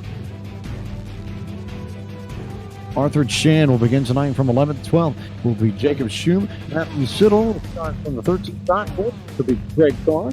Charlie Yao rolls off in the 15th position this evening. 16th will be Ryan Heidenreich. William Anderson starts from 17th. 18th will be Brett Holmes. Grant Talkie will start from 19th. And Liam Radzitish will begin from the 20th spot. 21st will be Dewey King. Saibal Banyopadhyay will start from 22nd. 23rd is Jake Steinbrink. Jonathan Shue will be 24th. James Craig starts 25th. 26th will be John Montgomery. Michelle Levesque rolls from 27th. 28th is where you'll find Carlos Lopez. Matthew Mitchell will start from 29th. And 30th will be Jeremy Mazzariello. Lynn Wilson starts from 31st. 32nd will be Aaron McHugh. David Stewart starts from 33rd. 34th will be Stephen Pruden. Peter Youngstrom will start from 35th. 36th will be Mark Harris. Robert Connell will start from 37th. 38th will be Andrew Elsom. Frank Santori will start 39th. 40th will be Trip Starkey. Brian Mousing, Cliff Kerr, Jeff Lewis, Chris Walsh, and Javier Trevino round out a 45-car field, the largest we have ever had in a PCA event. We get set for racing here at Mid-Ohio. It is a tremendous facility, and the green flag is out one more time. It is the pro and the club drivers that now get their chance to take to Mid-Ohio. Let's see what kind of action we come across in the second 45-minute race of the evening. And up at the front, Youth has got a little bit of room. Polisek was able to jump ahead of everybody on the start. He'll go side by side with Jason Lisner for P2. John Malia also right there as they continue to shuffle around and work their way through the keel for the first time.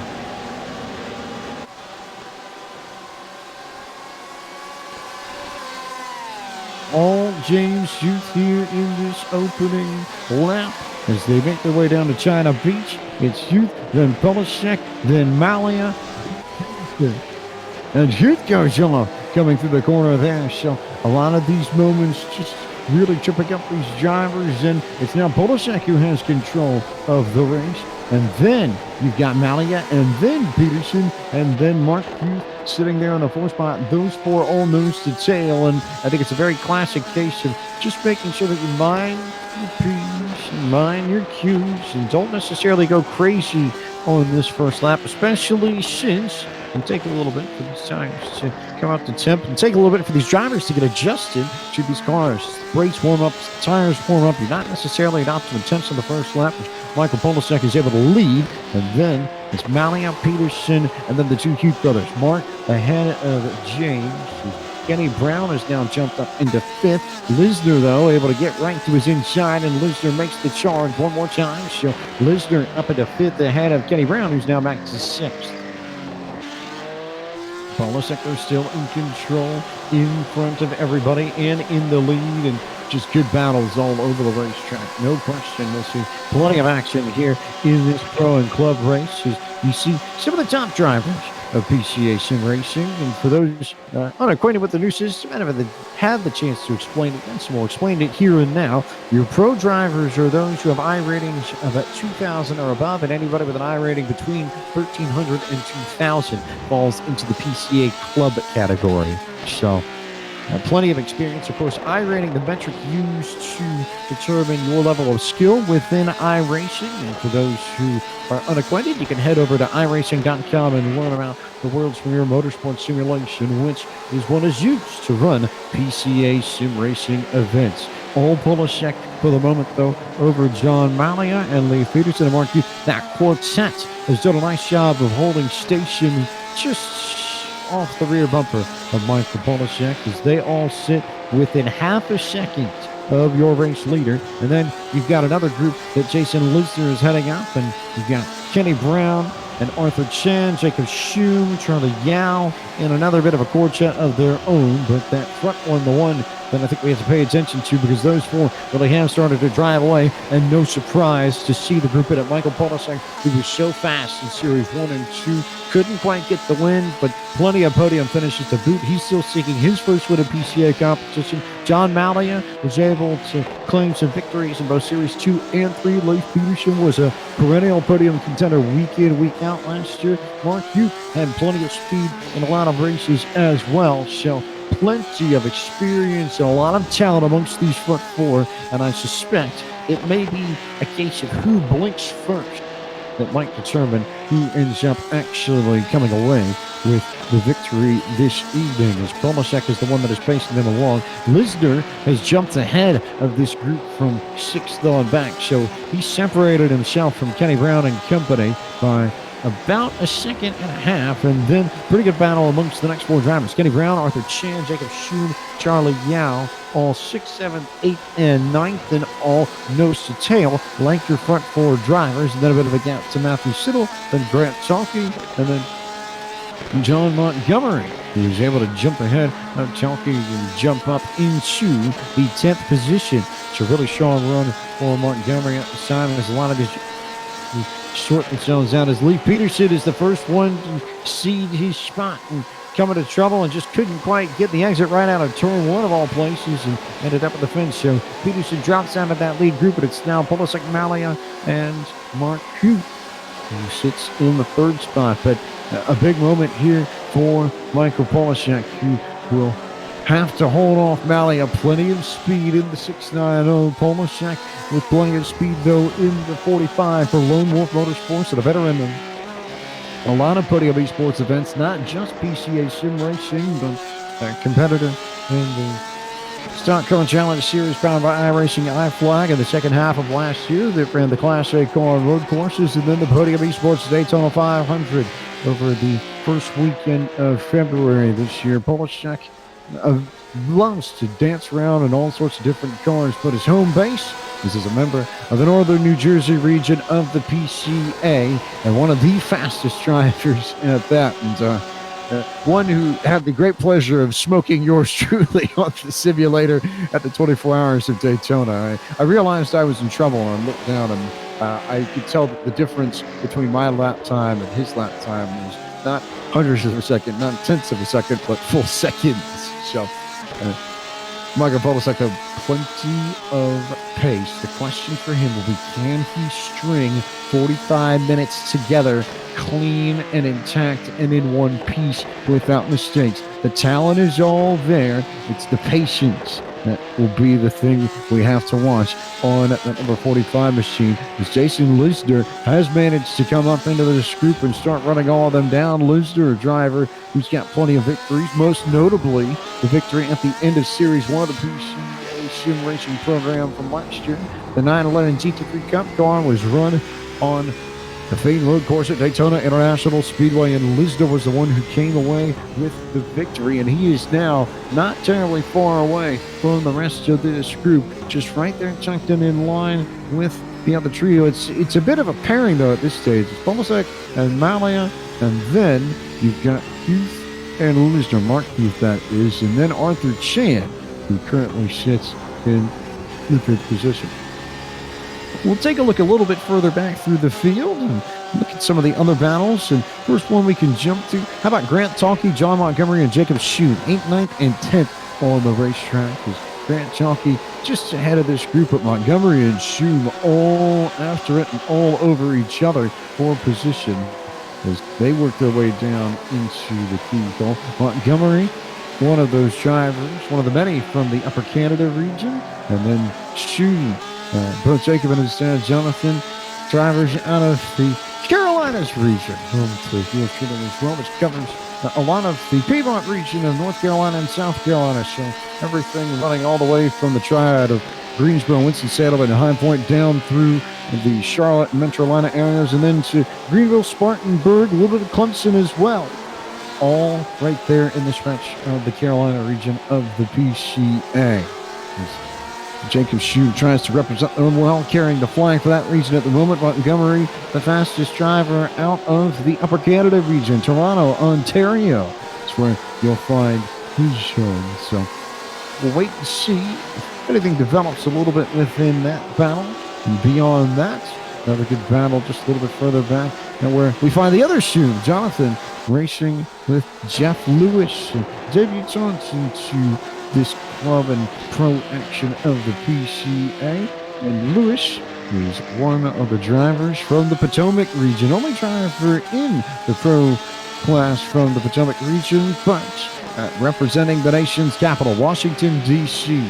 is the city covered by the Potomac region. So anybody watching in Washington in that area, Jeff Lewis might be the one you need to watch, and you might need to watch what he does going into the keyhole, because he has a run on Jonathan Shue and won't be much of an issue for Lewis to get around Shue, and Shue won't fight the battle as Lewis continues to push on and jumps into action, and will try and run down Leif Peterson in the 913, who is next up here on track. Michael Polishek still in control of this race over John Mallier, and a few gaps coming between these drivers in the top 10. We'll slide a little bit further back in this field, drop back to where we can see the battle between Jake Steinbrink and Ryan Heidenreich. 17th and 18th on the racetrack are these two. They currently working their way through, I believe, Thunder Valley, trying to work their way up through turn 9 over the hill, get down into the Thunder Valley, and find their way into the Karis Shop. It certainly helps, I think, that Ryan Heidenreich is one of the drivers who considers this local as is Jake Steinbrink to some degree, because Heidenreich hails from the Mid-Ohio region of the PCA, and Steinbrink comes from the Ohio Valley region of the PCA. So the two neighboring regions pretty close to not only each other, but to this racetrack. So might see a little bit of local action jump in as a big move there from Heidenreich to get inside of Steinbrink, and the Mid-Ohio man comes in, jumps in, and takes over the position and moves up into the 17th spot. So one spot picked up for Ryan Heidenreich there in that corner. He currently sits at plus, well, -2, I guess, actually, technically, from where he started, but plenty of time to run some of these drivers down and make that up. You see a lot of folks weaving their way through the Mid-Ohio sports car course for the first time in these 911 RSR cars. These are the very same cars that you'll see the Porsche factory teams run in some of the big races in the WeatherTech Sports Car Championship and the World Endurance Championship as well. As we now turn our attention to John Montgomery, who's got a pretty good battle going on with Jacob Shue. Montgomery and Shue at it once again. As Shue now tries to hold off the 69 of Montgomery, and also note Carlos Lopez in there as well. Haven't had the chance to call Lopez's name yet tonight, but Carlos Lopez from the Maverick region, the Dallas-Fort Worth Metroplex, which also is home to the first ever champion of a PCA Series, Billy Smith. So here from Dallas and Fort Worth, pretty solid driver to follow in the number 18, but it is Shue who is ahead of all of these drivers, and Shue who's trying to run down Grant Talkie, who at the moment is just a bit of a racetrack as Montgomery tried to die to the outside of Shue going towards China Beach. Didn't quite have the room to make it. Ended up having to stand on the brakes. He only got passed by Carlos Lopez in that instance. So one of those cases where you have to pick your battles and be careful about where you decide to make your move, because if you slip up, there's room for the driver behind you to get around you, and given how tight that pack is, and when we consider that Dewey Kang is also right there and not terribly far away from this group, you mess up and you go off track, it's immediately one spot, maybe two, maybe even three, because there's a good group behind Dewey Kang as well. James Craig, Leif Peterson, Jeff Lewis, Jonathan Shue, all in that mix trying to make things happen.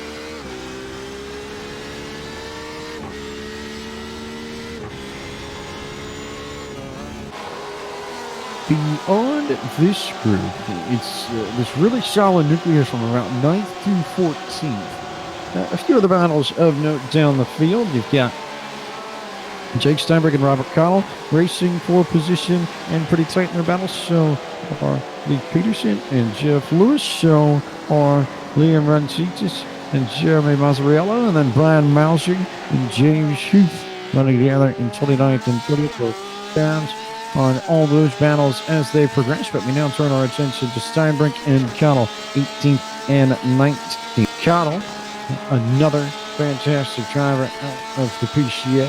And Connell, a driver that hails from the Intermountain region of the PCA, the only driver in the club class here from the Intermountain region, which covers all of Utah and a lot of southwest Wyoming. So anybody from the Beehive states, Connell might be the one that went to launch Salt Lake City, Provo, amongst other places.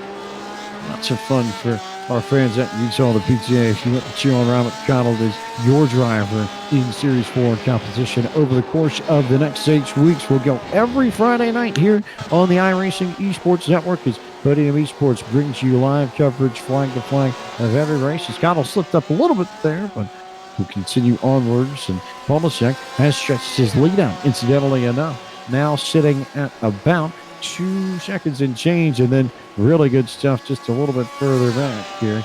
You've got Malia and Lisder, who are nose to tail, working their way through lap traffic, just trying to sneak their way through all of this action and just push on some way, somehow, to make it all happen and get up towards Polasek, who is chasing his first ever victory in PCA Sim Racing competition after all those strong finishes. We heard him plenty of times last year, interviewed plenty of times last year, and moved all over the place and jumped about a bit off to the broadcast booth for Series 3 in October and November of last year.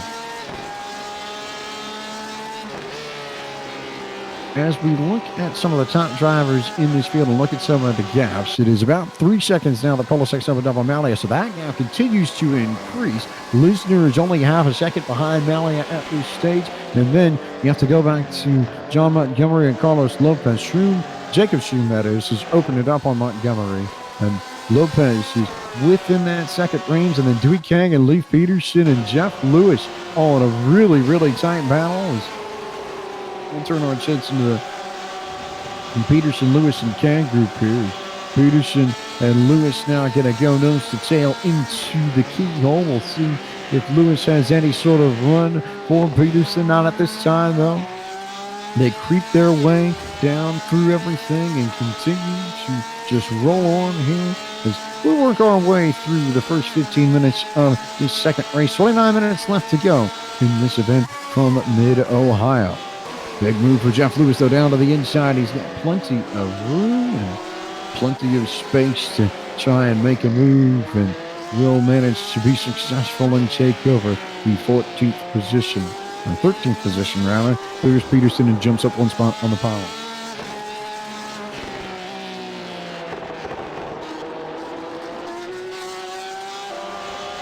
Lots of battles here on track at Mid-Ohio as we open up the PCA Sim Racing slates for 2020. Another good battle here, just a bit. James Craig, Jonathan Schoen, Ryan Heidenreich, and company all nose to tail here. And big move here for Jonathan Schoen to try and hold off Heidenreich, who then nearly gets into James Craig and just about bumps him, trying to work the lap traffic. And what a move from Heidenreich on the outside. Took advantage of Jonathan Schoen stopping to try and find a way to get around the lap traffic. You'll see the replay on your screens here as Schoen just checked up on that final corner, and Heidenreich took advantage, went right to the outside and said, well, thank you for checking up and giving me the free position. I will take that very handily. So now Heidenreich, who jumps up ahead of Schoen into 16th, and will try and run down Craig, who's maybe about a car length or two ahead of him in the 15th position. Craig is a name that we haven't had the chance to call all that much tonight, so we'll take a look at James Craig's profile, a driver out of the Peach State region, one of the many folks who hail from the greater Atlanta area that are involved in PCA Sim Racing, and Craig continuing to pace this group of three, though Heidenreich bringing plenty of pressure and bringing plenty of knowledge of this place. This is home track, and this track's home region as well. It is a Mid-Ohio region track. It is a Mid-Ohio region that Heidenreich belongs to, and it is the Mid-Ohio experience that I think has him running so well in this race and continually climbing up the leaderboard after bit of a shaky start, got bounced around a bit, but he's managed to claw his way back out to where he started and continues to gain positions on this track. If he can find a way around James Craig, next driver up the road would be Dewey K, who sits maybe about, a second or so ahead of all of this, and maybe, yes, about 5 seconds ahead of this group. So Heidenreich would have a little bit of running down to do if he can get past James Craig, but getting past James Craig is that first and foremost objective for the number 64 machine. That battle, for the most part, seems to have settled, but John Montgomery and Carlos Lopez still fighting after it. We've seen these two get after it time in and time out, as Montgomery just sort of holding off Lopez at the moment, and then Jeff Lewis also in there too. Another group that we've called the name of more than a few times tonight. We'll wait and see what Lewis tries to do to Lopez as they work their way towards the entry of Thunder Valley. Lewis with that big run off the corner tries to run wide. Then he'll see if he can sit in the slipstream and get a run on Lopez going into the S's. Trying to look to the inside, didn't quite have the space to do it, so they'll fall back in line as they roll through the carousel, and the opening was almost there for Jeff Lewis to do something, but couldn't quite get the nose alongside, going out of the corner, and then they finally come around and they'll let that pass happen on the front straightaway. So Lewis will clear Carlos Lopez, jump up into the 10th position, and Lopez will slide back to 11th as we turn our attention to the 17 machine. Charlie out, Kenny Brown racing one another to try and figure out who wants to lead PCA Club on night one of PCA Sim Racing for 2020. As we will wait and see who comes out on top of that battle. We'll wait and see who decides to take advantage of this. And Kenny Brown and Charlie Yao. Two names that you may have heard from last year's PCA action, and two names who have plenty of experience in PCA Sim Racing. Kenny Brown, another one of the Peach State Region cohorts, and Yao, a famous one from the Coastal Bend. He is the Coastal Bend region within PCA Sim Racing.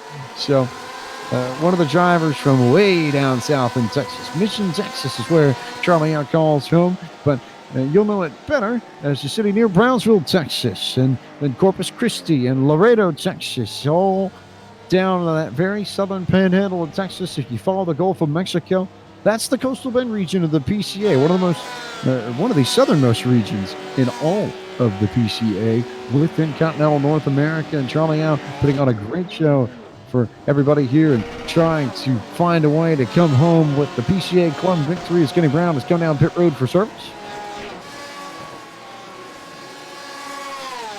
Rather, Yao came down for service, and Brown is the one still out there chasing things around. We'll bring Taylor Burris back and see if he can maybe sort my head straight and get my names and numbers right. Well, we'll try to do that here tonight as Charles Yao just did come up pit road. Kenny Brown's still going to stay out on the racetrack, but it's still overall a great battling amongst the field of drivers with this pro class as well as the PCA Club members here, and see what Charlie Yao can do if he can work his way up through and catch it back up to Kenny Brown. That was a great battle those two have been having all night. A really good battle those two have been having all night as we see a lot of these drivers start to make the pit stops right at the halfway point of tonight's race. Once we complete the pit cycle, we'll bring tonight's Midway Wearing Spring brought to you by VRS. But in the interim, we'll remind you once again that this is but one activity and one event of PCA Sim Racing, and one of the nearly 3,500 events that they hold annually across North America. Between the 10 national events each year and the thousands of regional events that are held, there is a PCA event for every Porsche enthusiast. PCA hosts autocross events, concours d'elegance, driver's education classes, driving tours, social events, and tech sessions. For more information, you can visit pca.org/event. A lot of drivers now on pit road trying to sort themselves through everything.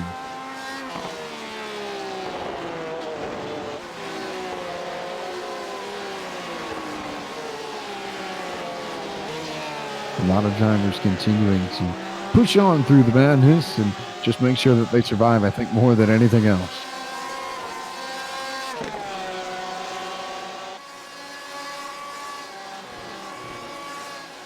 We're We're going to take a note here of the paint scheme of Kenny Brown and have a little bit of fun with this. And Kenny Brown on the 23 machine with plenty of speed and plenty of humor, I think, more than anything else.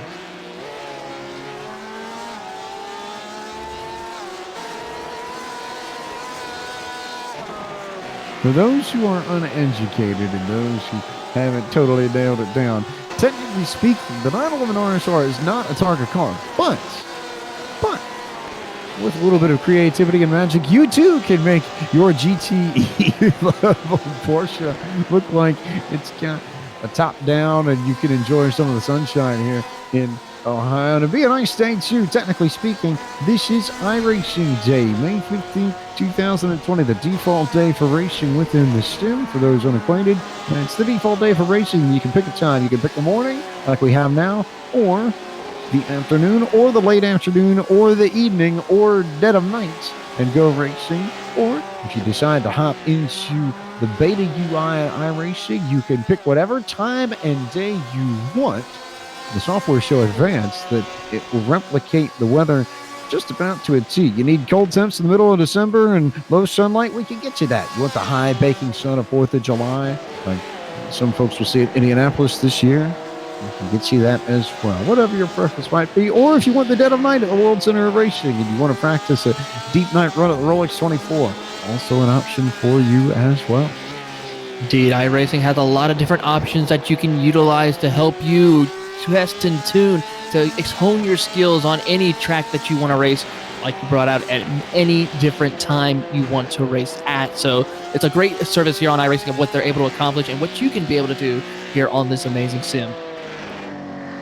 As we'll take it, we're right on point with Arthur Chan, and we go ahead and bring you tonight's Midway race break, which once again is brought to you by Virtual Racing School, which is responsible for all of the setups that will be used in 2020 PCA Sim Racing races, Series 4 and Series 5, all going to utilize the setups from Virtual Racing School. And you can log on to virtualracingschool.com to find out all kinds of information, look at your own data, compare laps on laps, and get coaching from some of the best sim racers in the world to improve your lap times and ultimately get yourself more victories. Michael Polisek is your leader by 3.8 seconds over Jason Lisner. John Malia runs in the third spot at this time. Mark Youth of the St. Louis region is fourth. Arthur Chan holds down the fifth position. Kenny Brown currently sits in sixth. Charlie Yao runs in seventh. Leif Peterson holds the eighth spot. Ninth currently is where you'll find Jeff Lewis. And Jacob Schum rounds out your top 10. Dewey Kang sits in the 11th position with Ryan Hendrick in the 12th position with Jonathan Schum moving to the 13th position. James Patak sits in 14th with Jake Steinbrink in 15th position. Carlos Lopez sitting in 16th, followed by James Craig in 17th with Liam Rodriguez in 18th. John Montgomery in 19th, and rounding out the top 20 and your last car on the lead lap, David Stewart. 21st is where you'll find Peter Jerksa. Grant Talkie runs in 22nd. 23rd is Eric McHugh, and Brett Holmes sits in 24th. Stephen Pruden runs in the 25th position. 26th belongs to Jeremy Mazzariello. Mark Harris is currently in the 27th spot. 28th. Krista Kugler reruns. Matthew Siddle runs in 29th, and Trip Starkey holds the 30th spot. 31st goes to Chris Walsh, followed by Javier Trevino in 32nd, with Brian Mousing in 33rd. Robert Cottle will sit in the 34th position with Matthew Kikis in 35th. Frank Centaur will sit in the 36th position, followed by William Anderson in 37th. James Huth will be sitting in 38th position, followed by Matthew Mitchell in 39th, with Greg Carr rounding out your top 40. Final five cars are behind the wall tonight. Michelle Levesque, Lynn Wilson, Andrew Elston, Shabon Bangapatia, and Cliff K rounding out a 45-car field, the largest field PCA Sim Racing has ever had. And that concludes tonight's Midway Race Break, brought to you by Virtual Racing School. Once again, you want to find out more information about them, head over to virtualracingschool.com.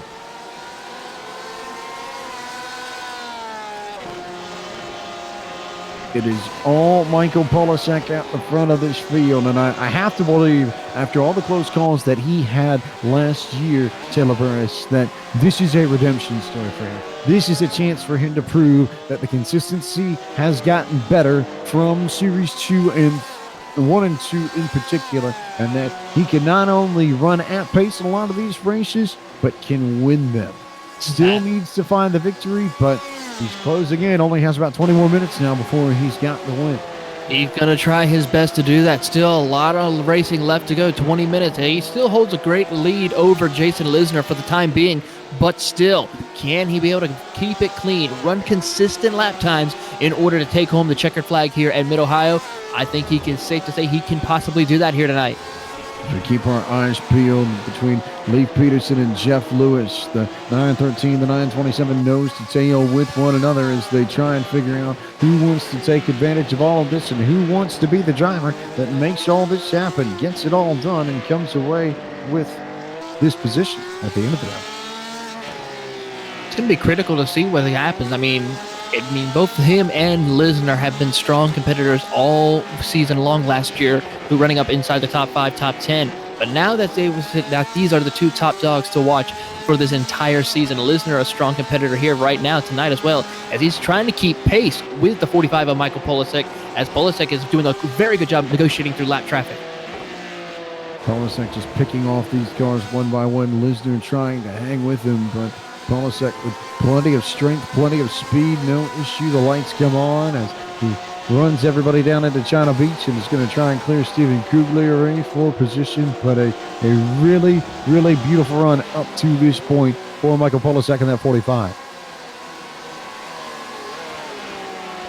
Keeping an eye on Leif Peterson in that number 913 Porsche. Another strong competitor that ran last season, had a couple of great strategy calls throughout the majority of the season, especially at tracks such as Daytona.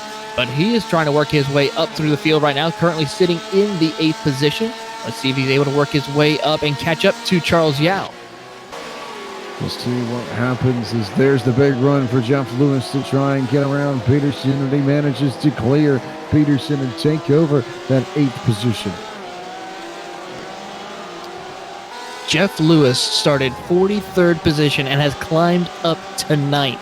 What a drive tonight. I mean, that's probably going to be the drive of the night to hear, as he has to check up to watch out for Frank Santora, who just got a little bit of a checkup right there up over the crest of that hill. So both of them able to skip by cleanly. Thoroughly impressive from Jeff Lewis. 43rd to 9th. And 8th at this point now, when you consider you got around Leif Peterson. 35 positions, 38 positions, some sort of 30 something. Let's just keep an eye and see if it keeps going higher and higher, because he's got Charles Yao up in front of him, as well as a gaggle of other cars as well, including Kenny Brown. Could we say that his love of Porsches is lifting him higher and higher? Of course. I like what you did there. Waiting to see if anybody decides to jump in on the shall we call it a Southeast Michigan region reference at that? I would give it that. I think it's a pretty good one. But all eyes here now on Kenny Brown of the 23 here, the target top, who's currently holding down station in 6th position overall and putting together a really solid run of things. And Kenny Brown so happens to be your driver in front of the club region action of the club class action, club class, region class, all the regions of the PCA here. There probably is a club region, I would think, somewhere, just not here today, where Kenny Brown is dominating everything and trying to see if anyone else of the club class can catch up to him. These drivers who have between 1,300 and 2,000 iRating on their accounts and putting together plenty of action at Mid-Ohio as we work our way towards the final 10 minutes and change. Yeah, this battle between Brown and Charles Yao is still going quite strongly. They have a lap car in between them of Grant Taki right now in that number 941 as they go down the back straightaway here, heading towards turns 5 and the S's right now. So it could be a tight battle, but Charles taking his time a little bit, trying not to make any mistakes right now, but still a great battle between those two. This is the battle between two club drivers.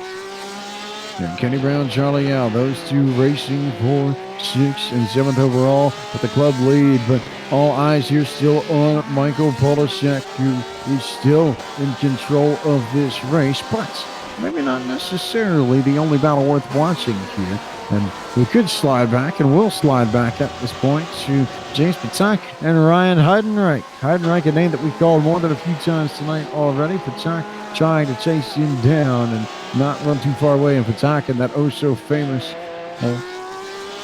plaid paint scheme that you see so often in the competition. But Patak trying to run down Heidenreich, and Patak, another one of the veterans here of PCA Sim Racing, hailing from, guess where? The Peach State region. Another one of the Peach Staters. They've always been well represented. More often than not, they lead everything as Heidenreich got into a lap car, and that slowed him up, and so Patak was able to take advantage and jump ahead of Heidenreich, and Patak is able to come home with the spot there, so you can move James Patak up into P12.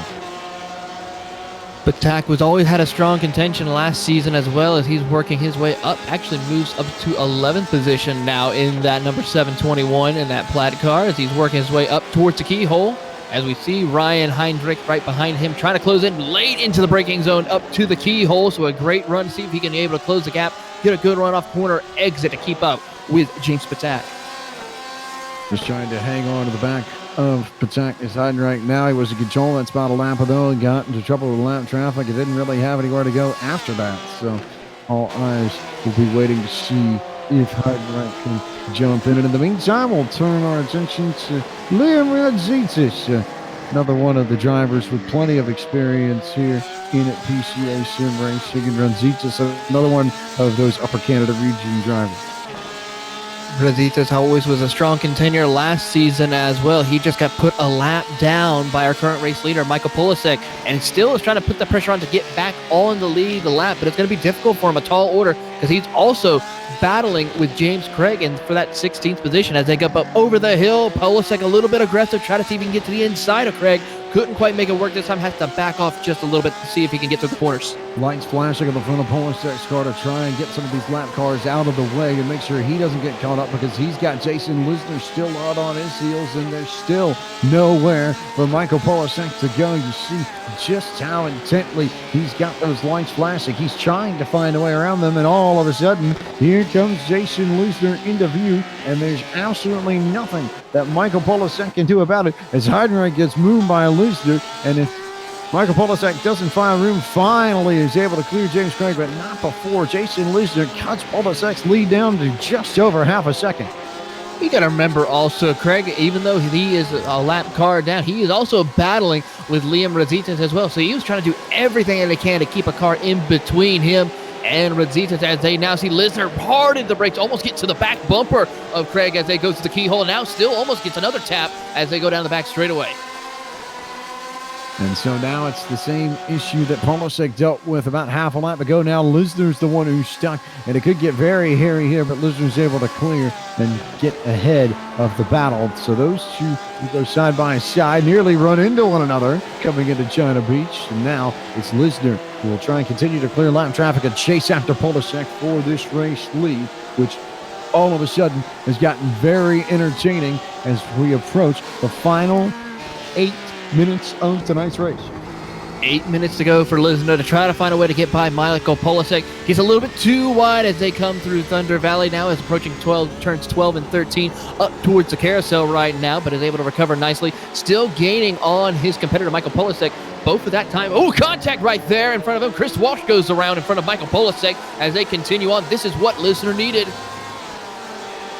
How are you handling the pressure if you're Polasek, given it's been so characteristic of him to have one slip up, one little mistake, not necessarily anything huge, but usually 2/3 of the way in the race. There was always something in Season 1 and Series 1 and then Series 2 that got to him, and now he's got the lead, and this is as close as he's ever been to victory in PCA Sim Racing, and now has the chance to try and wrestle it to the ground and take advantage of it and settle that question once and for all. But he's got a very fast driver for the First Settlers region in Jason Lisner that is right there on his rear bumper now, and I think will be for the final 5 minutes and change.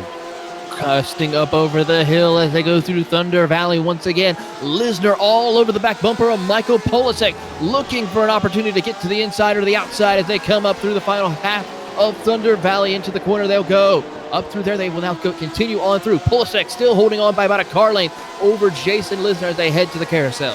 Down to the valley and into the S's, and maybe over the river through the woods too at that stage. That makes it more like it. I have a feeling they probably will at some point, not too far away from the woods here at Mid-Ohio, but Polosek trying to hang on here, but Lisner's right there as they come across the stripe. It is 0.2 of a second between Lisner and Polosek. And as the clock continues to tick down, we have 7 minutes left right now. 7 minutes left to go in this race, plus change, because they'll come back around to finish the lap that they're on. So a little bit of time for Lisner to make a move, and he'll have his opportunities, but it's just a matter of can he make it happen when it matters most.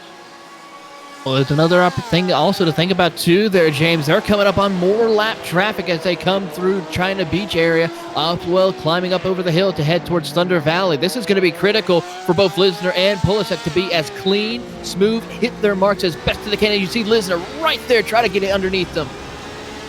Makes me wonder if Lisner is going to find a way to get to the back of Polosek. He's right there coming up through turn 9. It was maybe about a foot between the front bumper of Lisner's car and the rear bumper of Polosek's car. No reason to go anywhere else but this as Polosek now goes to the outside to try and clear 3 wide. They go 3 wide for the race lead, and somehow, some way, Michael Polosek hung on to it as the lap car goes down pit road, and Polosek has the lead, but for how much longer? How much more pressure can he withstand from Jason Lisner?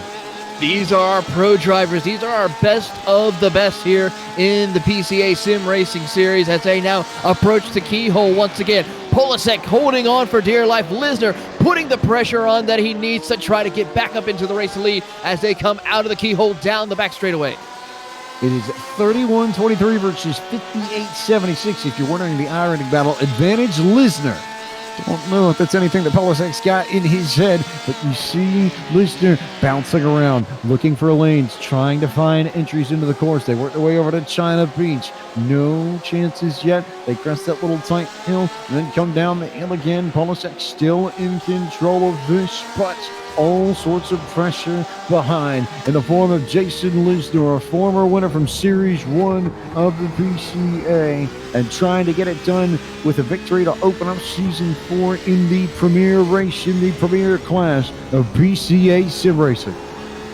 We are under 5 minutes to go as the drivers go through the carousel once again. Lisner just trying to find a way, see if he can use another lap car to help as a pick, but right now they still have a couple of them, few seconds up the road from these two drivers. Polosek, though, is holding on, fighting off the pressure from Jason Lisner now as they come through turn 1 up towards the keyhole. It's a 119.1 to a 119.3 in Polosek's favor that last time by. That opened up the guy to about 0.3 of a second. You've got Jonathan Shu, who's up ahead on the track and is the next car that these drivers will face. And then once you clear Shu, James Craig is next in line, but I believe he just got cleared by Polosek and company. So not too much lap traffic, but all about the moves that you'll see here as Lisner jumps to the left, then to the right, then goes to the outside at China Beach, which Polosek will give him, and then Polosek will cut back down to the inside just ever so slightly as they crest the hill and come down towards that run into turn 9. A lot of defensive driving from Michael Polosek. You saw that he tried to throw the blocks on Jason Lisner as they went through Thunder Valley, up over that hill, down into the valley once again as they make the run towards turns 12 and towards the carousel once again. Polosek holding on as best that he can now. Polosek just trying to hang on. I think it's maybe a matter of dead tires, maybe a matter of will, maybe a matter of maybe 15% concentrated power of will to make Cisco Crins, perhaps, Taylor. But coming down in the final 3 minutes of this race, and Polosek has still got this lead. Can he hang on for 180 more seconds? But we will remember this name as there's a car off in the middle of the keyhole. He was able to get off, though, just in time. And as they come up with Jonathan Shu, close contact right there between him and Polosek as they go down the back straightaway. Lisner now trying to barrel down on him as they head towards China Beach. Tries to look to the outside. We'll go up top.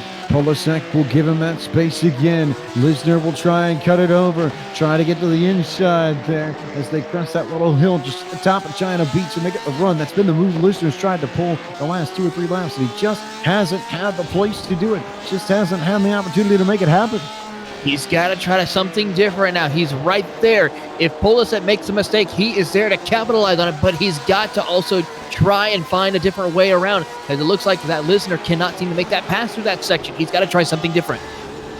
He's got to find a different place. He's got to find a way because he's running out of time. Can't be more than maybe a lap or 2 at best, and definitely 2 laps left now. 2 laps to go for Michael Polasek to pick up his first ever win in PCA Sim Racing. He's never been this close to victory before, and how must the pressure be inside the cockpit of that 45? What are you thinking, Taylor Burris, if you're in his spot? You are trying to not think of anything but hitting your marks on the track, making as least amount of mistakes that you can, getting by the lap traffic if you have to, working with them as best you can, but also don't be looking in that mirror. Take that rear view mirror off. Focus on what's ahead of you. The moment you start mirror driving is the moment that you kill your chances to make anything happen. Such a very common refrain that comes through more often than not as Lisner tries to get Polasek at turn 5 again, and it's just not happening as they come through the S's. It's just not there for Lisner. He's got to find another spot, and I have a hunch that it may be that run to China Beach that might be his best opportunity because he's had speed coming down the straightaway, and that's been his best opportunity more often than not. I'm going to keep an eye, see what he can do through the carousel. Maybe not this lap, but at least the next lap. He's also shown a lot of speed through that corner as well. So this corner right here, as well as what you brought out towards China Beach, will be the final spot as they come across to get the white flag. I was about to say there won't be another next lap beyond this. This is the last lap. White flag for Michael Polasek to try and claim his first victory in PCA Sim Racing at the beginning of Series 4, and he was pretty quick that last time by. Put down a 1:19.1, but Lisner was faster with a 1:19.0, and now here comes the run to China Beach one last time down the longest straightaway at Mid-Ohio to see if Lisner's got something for Polasek. Polasek trying to break the draft and guard to the inside to let Lisner have to go the long way around as they go into the braking zone into China Beach. Lisner tries to go a little bit deeper, now tries to cross over, see if he can hold the car together in one piece. Plus there's lap traffic up ahead, so this is going to make things interesting. A little bump right there as well on Polasek. Waiting to see if that bump's going to come harder. Turn 9's the next spot. They'll work their way through the S's. Lap traffic also could play a factor into this. It's right up the road. It's Carlos Lopez in the 18. They may get to him before they come to the start for the sign. They might not. Here they come down into Thunder Valley, though. Polasek still in control. Polasek kind of hold on as best that he can as they come to the final quarter. Lisner, though, trying to see if he can get a braking zone better into the final quarter, into the carousel. Has to check up a little bit.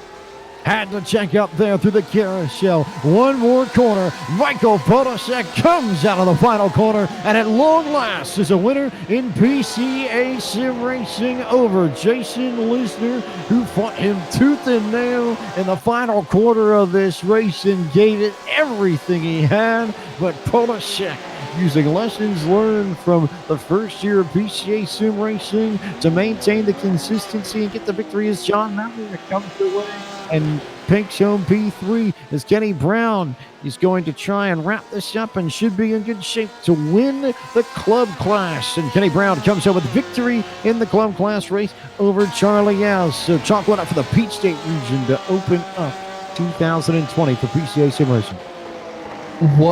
That's probably one of the best PCA races I've seen this in the past year. I mean, this was phenomenal race between Michael Polasek and Jason Lisner. Those two are definitely going to be ones to be putting on a show for us all season long.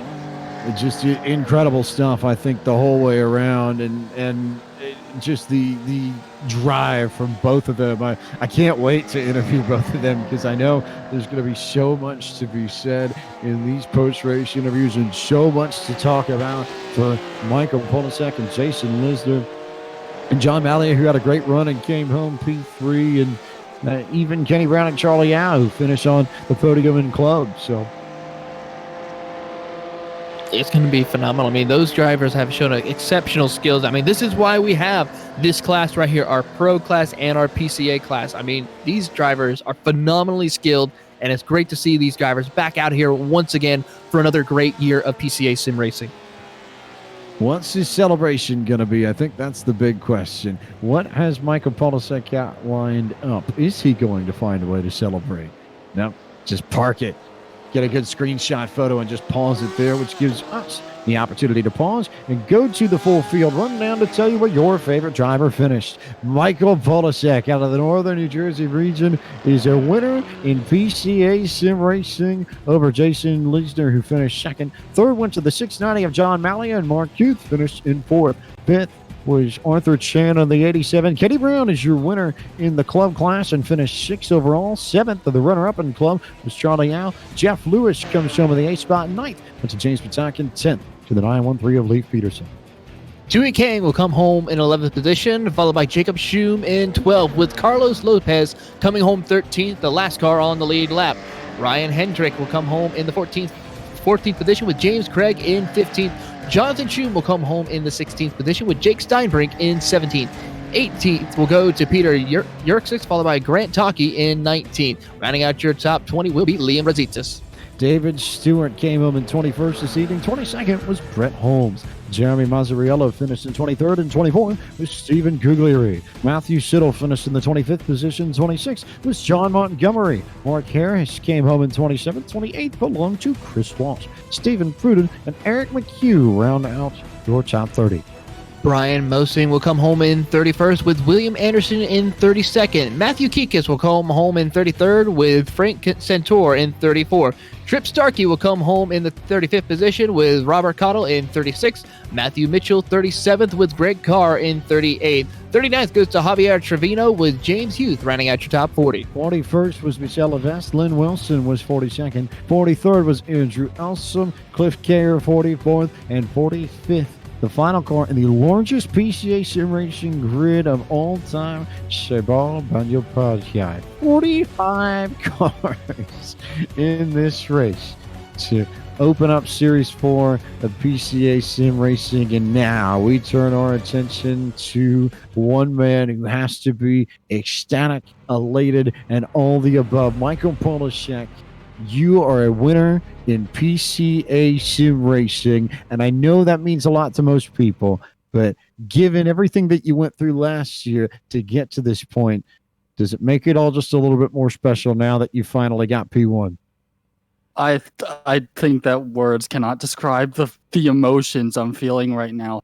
It's amazing to see my dreams finally become reality, to take a victory, especially in this new, much more difficult to drive Porsche 911 RSR, and to survive a difficult track like Mid-Ohio with the lap traffic, with Lisner hounding you. He has very, very good racecraft, and I really have to thank him for the amazing battle we had at the end. But it's just amazing. All the failures, all the near successes that I've had, it just makes it, just as you said before, just so much sweeter to finally get a taste of victory.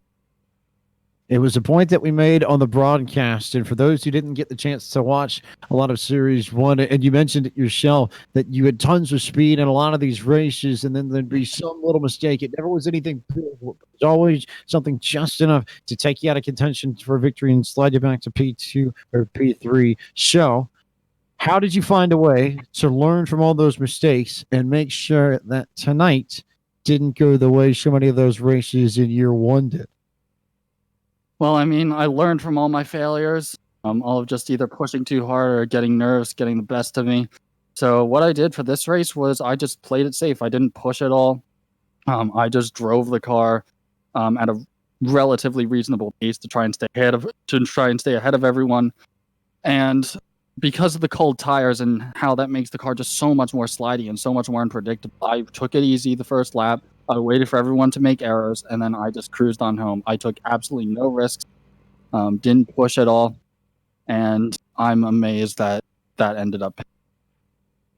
And the final 15 minutes with Lisner all over you, what's going through your head as all of that shakes out? I think I was almost visibly shaking. Like, I can't describe the anxiety I was feeling of Lisner trying to get around me, and I had to take advantage of the fact that this track, it's really tough to pass on. There's barely any passing points.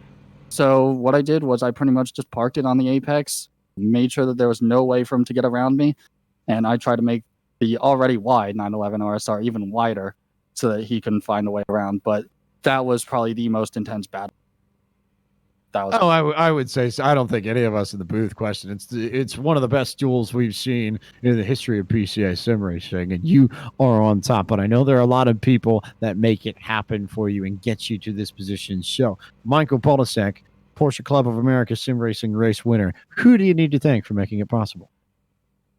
Just, there's so many people I need to thank. First, I'd like to thank my primary sponsor, Grand Prix New York. They recently actually rebuilt the track and everything. They have new electric carts, and it's really fun. So if you're in the New York area, go there. Second of all, I'd like to thank GT Hub, my secondary sponsor. They've all been great supporters of my racing. Third of all, I'd like to thank my dad, who's actually in the room with me right now. He's been spotting me the entire race and keeping me in check, making sure I don't push too hard and make all the right calls. And I also like to thank my family for supporting me through all the highs and lows of my sim racing career. And I'd also like to give a thanks to Splash and Go Graphics for their absolutely incredible paint job on my 911 RSR. I'm glad I was able to take that car to victory. My good friend Kazvinianescu, responsible for everything at Splash and Go Graphics. But party at the Poliseks, I suppose, if you can find your way out to the northern New Jersey area tonight. Michael Polisek, your PCA Sim Racing winner. Congratulations. We look forward to seeing you next week in Montreal. Thank you very much. Michael Polisek comes from P1 tonight. Jason Lisner just sneaks in the nick of time to come home P2 and just managed to get into the server here to chat with us. So we've got Jason on the line from the First Settlers region. He is with Taylor Barish. Here with Jason Lisner. Jason, I gotta say, that's probably one of the best battles we've seen here on the PCA. Tell us about the battle that you had with Michael Polisek, and how hard were you really pushing to try to get that win away from him? Wow, yeah, that was epic. I was I was trying really hard there at the end, and he kept his line and didn't make any mistakes. Well, with that, we saw you. Was there any different ways you could have tried to PC about getting around him? Yeah, so coming into turn 2, I knew I had to try to get a run on him, and set up for the next turns, and that was really my only spot there.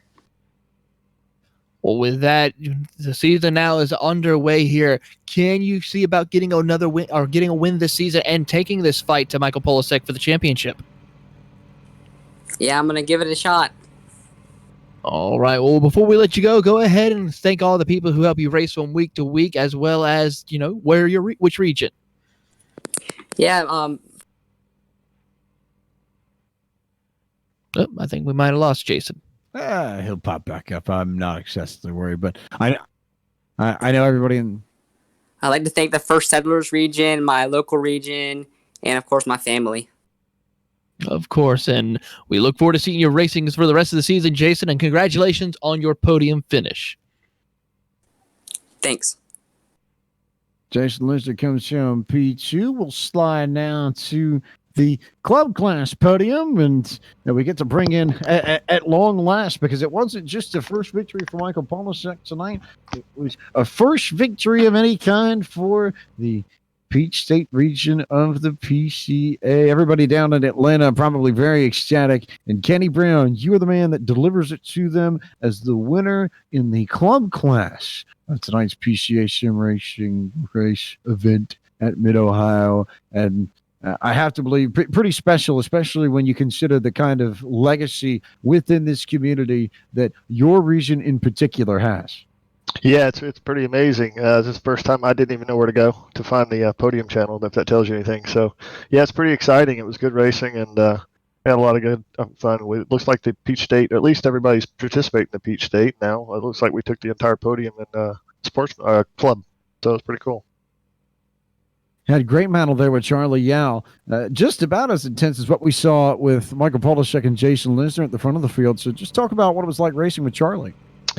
Charlie and I run together all the time, and I spun early. Nerves got to me, so just had to buckle down and try to chase him down. It was a good run. He's very respectful. We're both, pretty good friends, offline, off the track as well. So it's always exciting. And can you talk about, because I know that's one of the better friendships that sort of spans regions within this group, just talk about what PCA Sim Racing has done to build bonds between drivers and regions. You might not necessarily get the chance to see each other otherwise, but through Sim Racing, get the chance to go after it with one another week in, week out. Yeah, it's pretty amazing. I mean, a lot of these guys I've never really met in person. We're talking about trying to meet up at some events and things like that, but it's really cool to build meaningful relationships and have fun with these guys, during the week. You don't have to pack up and run to a track or something and do like that. So really enjoyed it. My wife puts up with it. I'm like a little kid. My kids are upstairs playing video games, and now their dad's down here doing it too. So it's a great time. Wish my dad was that cool. Darn. I'm not lucky. I'm not lucky. But we know you are lucky because you've got a great army of support behind you, Kenny. So take a moment to send your thank yous, your shout outs, and let everybody know who makes it happen for you. Yeah, well, my wife and my kids for sure putting up with the American Express Platinum card for sure is my only sponsor. So that's about it. But I know a lot of the Peach State guys will enjoy this and sure giving me some good ribbon for the spin there early. So be good. Well, they might give you good ribbing, but you get to bring home the blue ribbon for the victory. Exactly. So you got one on them. But Kenny, congratulations on your class victory. Bring it back home to everybody in the Peach State, and we look forward to seeing you in Montreal next week. Appreciate it. Thank you. Kenny Brown, P1 in the club class of tonight's race. P2 in club was Charlie Yao out of the Coastal Bend region of the PCA. He is with Taylor Burris. Here with Charlie Yao. Charlie, a great run for you tonight in the PCA class with the second place. Tell us about your race here at Mid-Ohio. Yeah, it was tons of fun. The first stint, Kenny made a little blip, and then he came up on me strong. He was about 5 seconds behind and came on really strong, and then I just tried to keep up with him through all the lap traffic, which was a bit of a challenge when you got 40-some cars on the track. So fun times. Well, with that, as the season will progress, what tracks are you looking most forward to? I'm pretty familiar with most of them. I think the one in, of course, Sebring is strong. Most of them I've ran multiple seasons. I think I've ran every race in the PCA this season, so I'm pretty familiar with the tracks that they've chosen this year. Well, that's good to hear. We look forward to seeing you competing in all of these tracks here this season. And before we let you go, why don't you go ahead and let everyone know about the region you're from and who would you like to thank that helps you race from week to week? Yeah, I'm from Coastal Bend down here in South Texas, and always thanking the family for letting me sit in the rig a couple hours a night, I should say, a couple nights a week. So thank them. Thank you guys for putting on a good show. Of course, and Charlie, we look forward to seeing you at the next round in Canada at Circuit Gilles Villeneuve, and congratulations on your podium finish here tonight. Thank you, sir.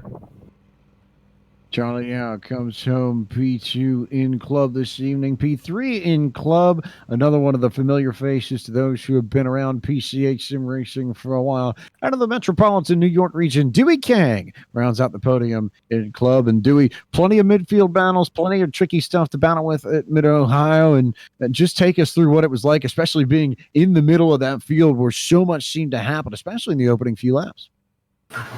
Yeah, thanks for having me, guys. What an exciting couple laps in the beginning. I was just in the waiting room talking to the guys that I was literally shaking for the first 3 laps or so. And I was just telling myself, breathe, breathe, breathe, because there was so much going on.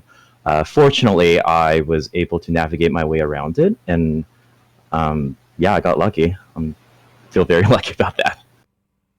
You feel lucky, but no one's going to figure out the luck that was involved in getting a P3. It's just the number that matters there. So to come away with the podium, to build momentum, and especially into a track like Circuit Gilles Villeneuve, where we head next week, completely different from what you see at Mid-Ohio, barely recognizable by comparison. What do you expect to see up in Montreal next week? Oh, boy. I don't know. We'll see what happens. Usually with these kind of races, with this race actually, I didn't expect anything, and at the very end, actually, when I was being pulled in, I'm like, did this really happen? Because I've been paying attention to my laps and trying to be consistent and being clean. So I'll try to do the same for the next race and race us forward. Well, Dewey, we know there are a lot of people that make it happen for you in the Metro New York region. So take a moment to send your thank yous, your shout outs, and let the people know who makes it happen for Dewey King. Yes. I have a list. Swarm Racing, NEDC, and shout out to my buddy Sagar, Classic Car Club, Sweet Flex, and Bamthor, Girls with Drive, and finally, LAP Motorsports. Thanks, guys. Well, Dewey, congratulations on your podium finish, and we look forward to seeing you in Quebec next week. Thank you. Dewey King comes home P3 and rounds out all the interviews for this evening. And Taylor Burris, just a tremendous amount of racing that we've seen. And what a battle at the end, although we might actually have time for one more because we weren't sure if he was going to make it, but we just got him in. John Malia is here to speak with Taylor Burris. John finished third in the pro class. Here with John Malia. And John, a great run for you tonight, coming home P3 in the pro class. Tell us about your run and how you're able to keep hold of that position tonight. Yeah, it was crazy. It was crazy traffic, and I did my best to just hang on. I had Mark breathing down my neck. I took a little bit too much fuel in the pit. I just wanted to be safe because it's my tendency to take not enough fuel and always stress about it during the race, so I had plenty to finish. Well, with that, the great effort for you, and I was able to hold off. Do you think this season could possibly be the most competitive season here for the PCA? Absolutely. I mean, guys like Jason, Mike, Leaf, and those guys are always fast. Well, we look forward to seeing what you're able to do. Well, before we let you go, John, go ahead and give your shout-outs, your thanks to all of those who help you race from week to week. I like to shout out to my wife and my kids that put up with my nonsense, with me not being around, being in the garage practicing and stuff. They're the ones that really make it happen. Well, we look forward to it, and we thank them as well for that, letting you come out and race with us on a week-to-week. We look forward to seeing you at the next race at Circuit Gilles Villeneuve. All right, guys, enjoy the evening. Thank you very much. John P3 in that pro class. And yes, now I think we can take a breather, and I can ask you, Taylor, how crazy was that? How wild was that? I mean, that's probably the best race I've seen with the PCA. And if that's what it's going to be like all season, this is going to be by far one of the best seasons here. And this is only the second year of the PCA. So this is only going to get bigger and bigger and better and better. This is going to be exciting. This is going to be exhilarating to see Polasek, Lisner, Malia, all these drivers going toe-to-toe, neck-to-neck every single week that we race here for the next 7 more weeks to go. And I got to say, ladies and gentlemen, make sure you tune in each Friday night on the iRacing Esports Network for more great racing action. I mean, it's Porsche. They're built to be excellent. I mean, they're extraordinary cars. There is no substitute. Come on. You've seen it. I don't need to play marketing department for you. But, Mr. Burris, question for you. Go ahead. Shoot me.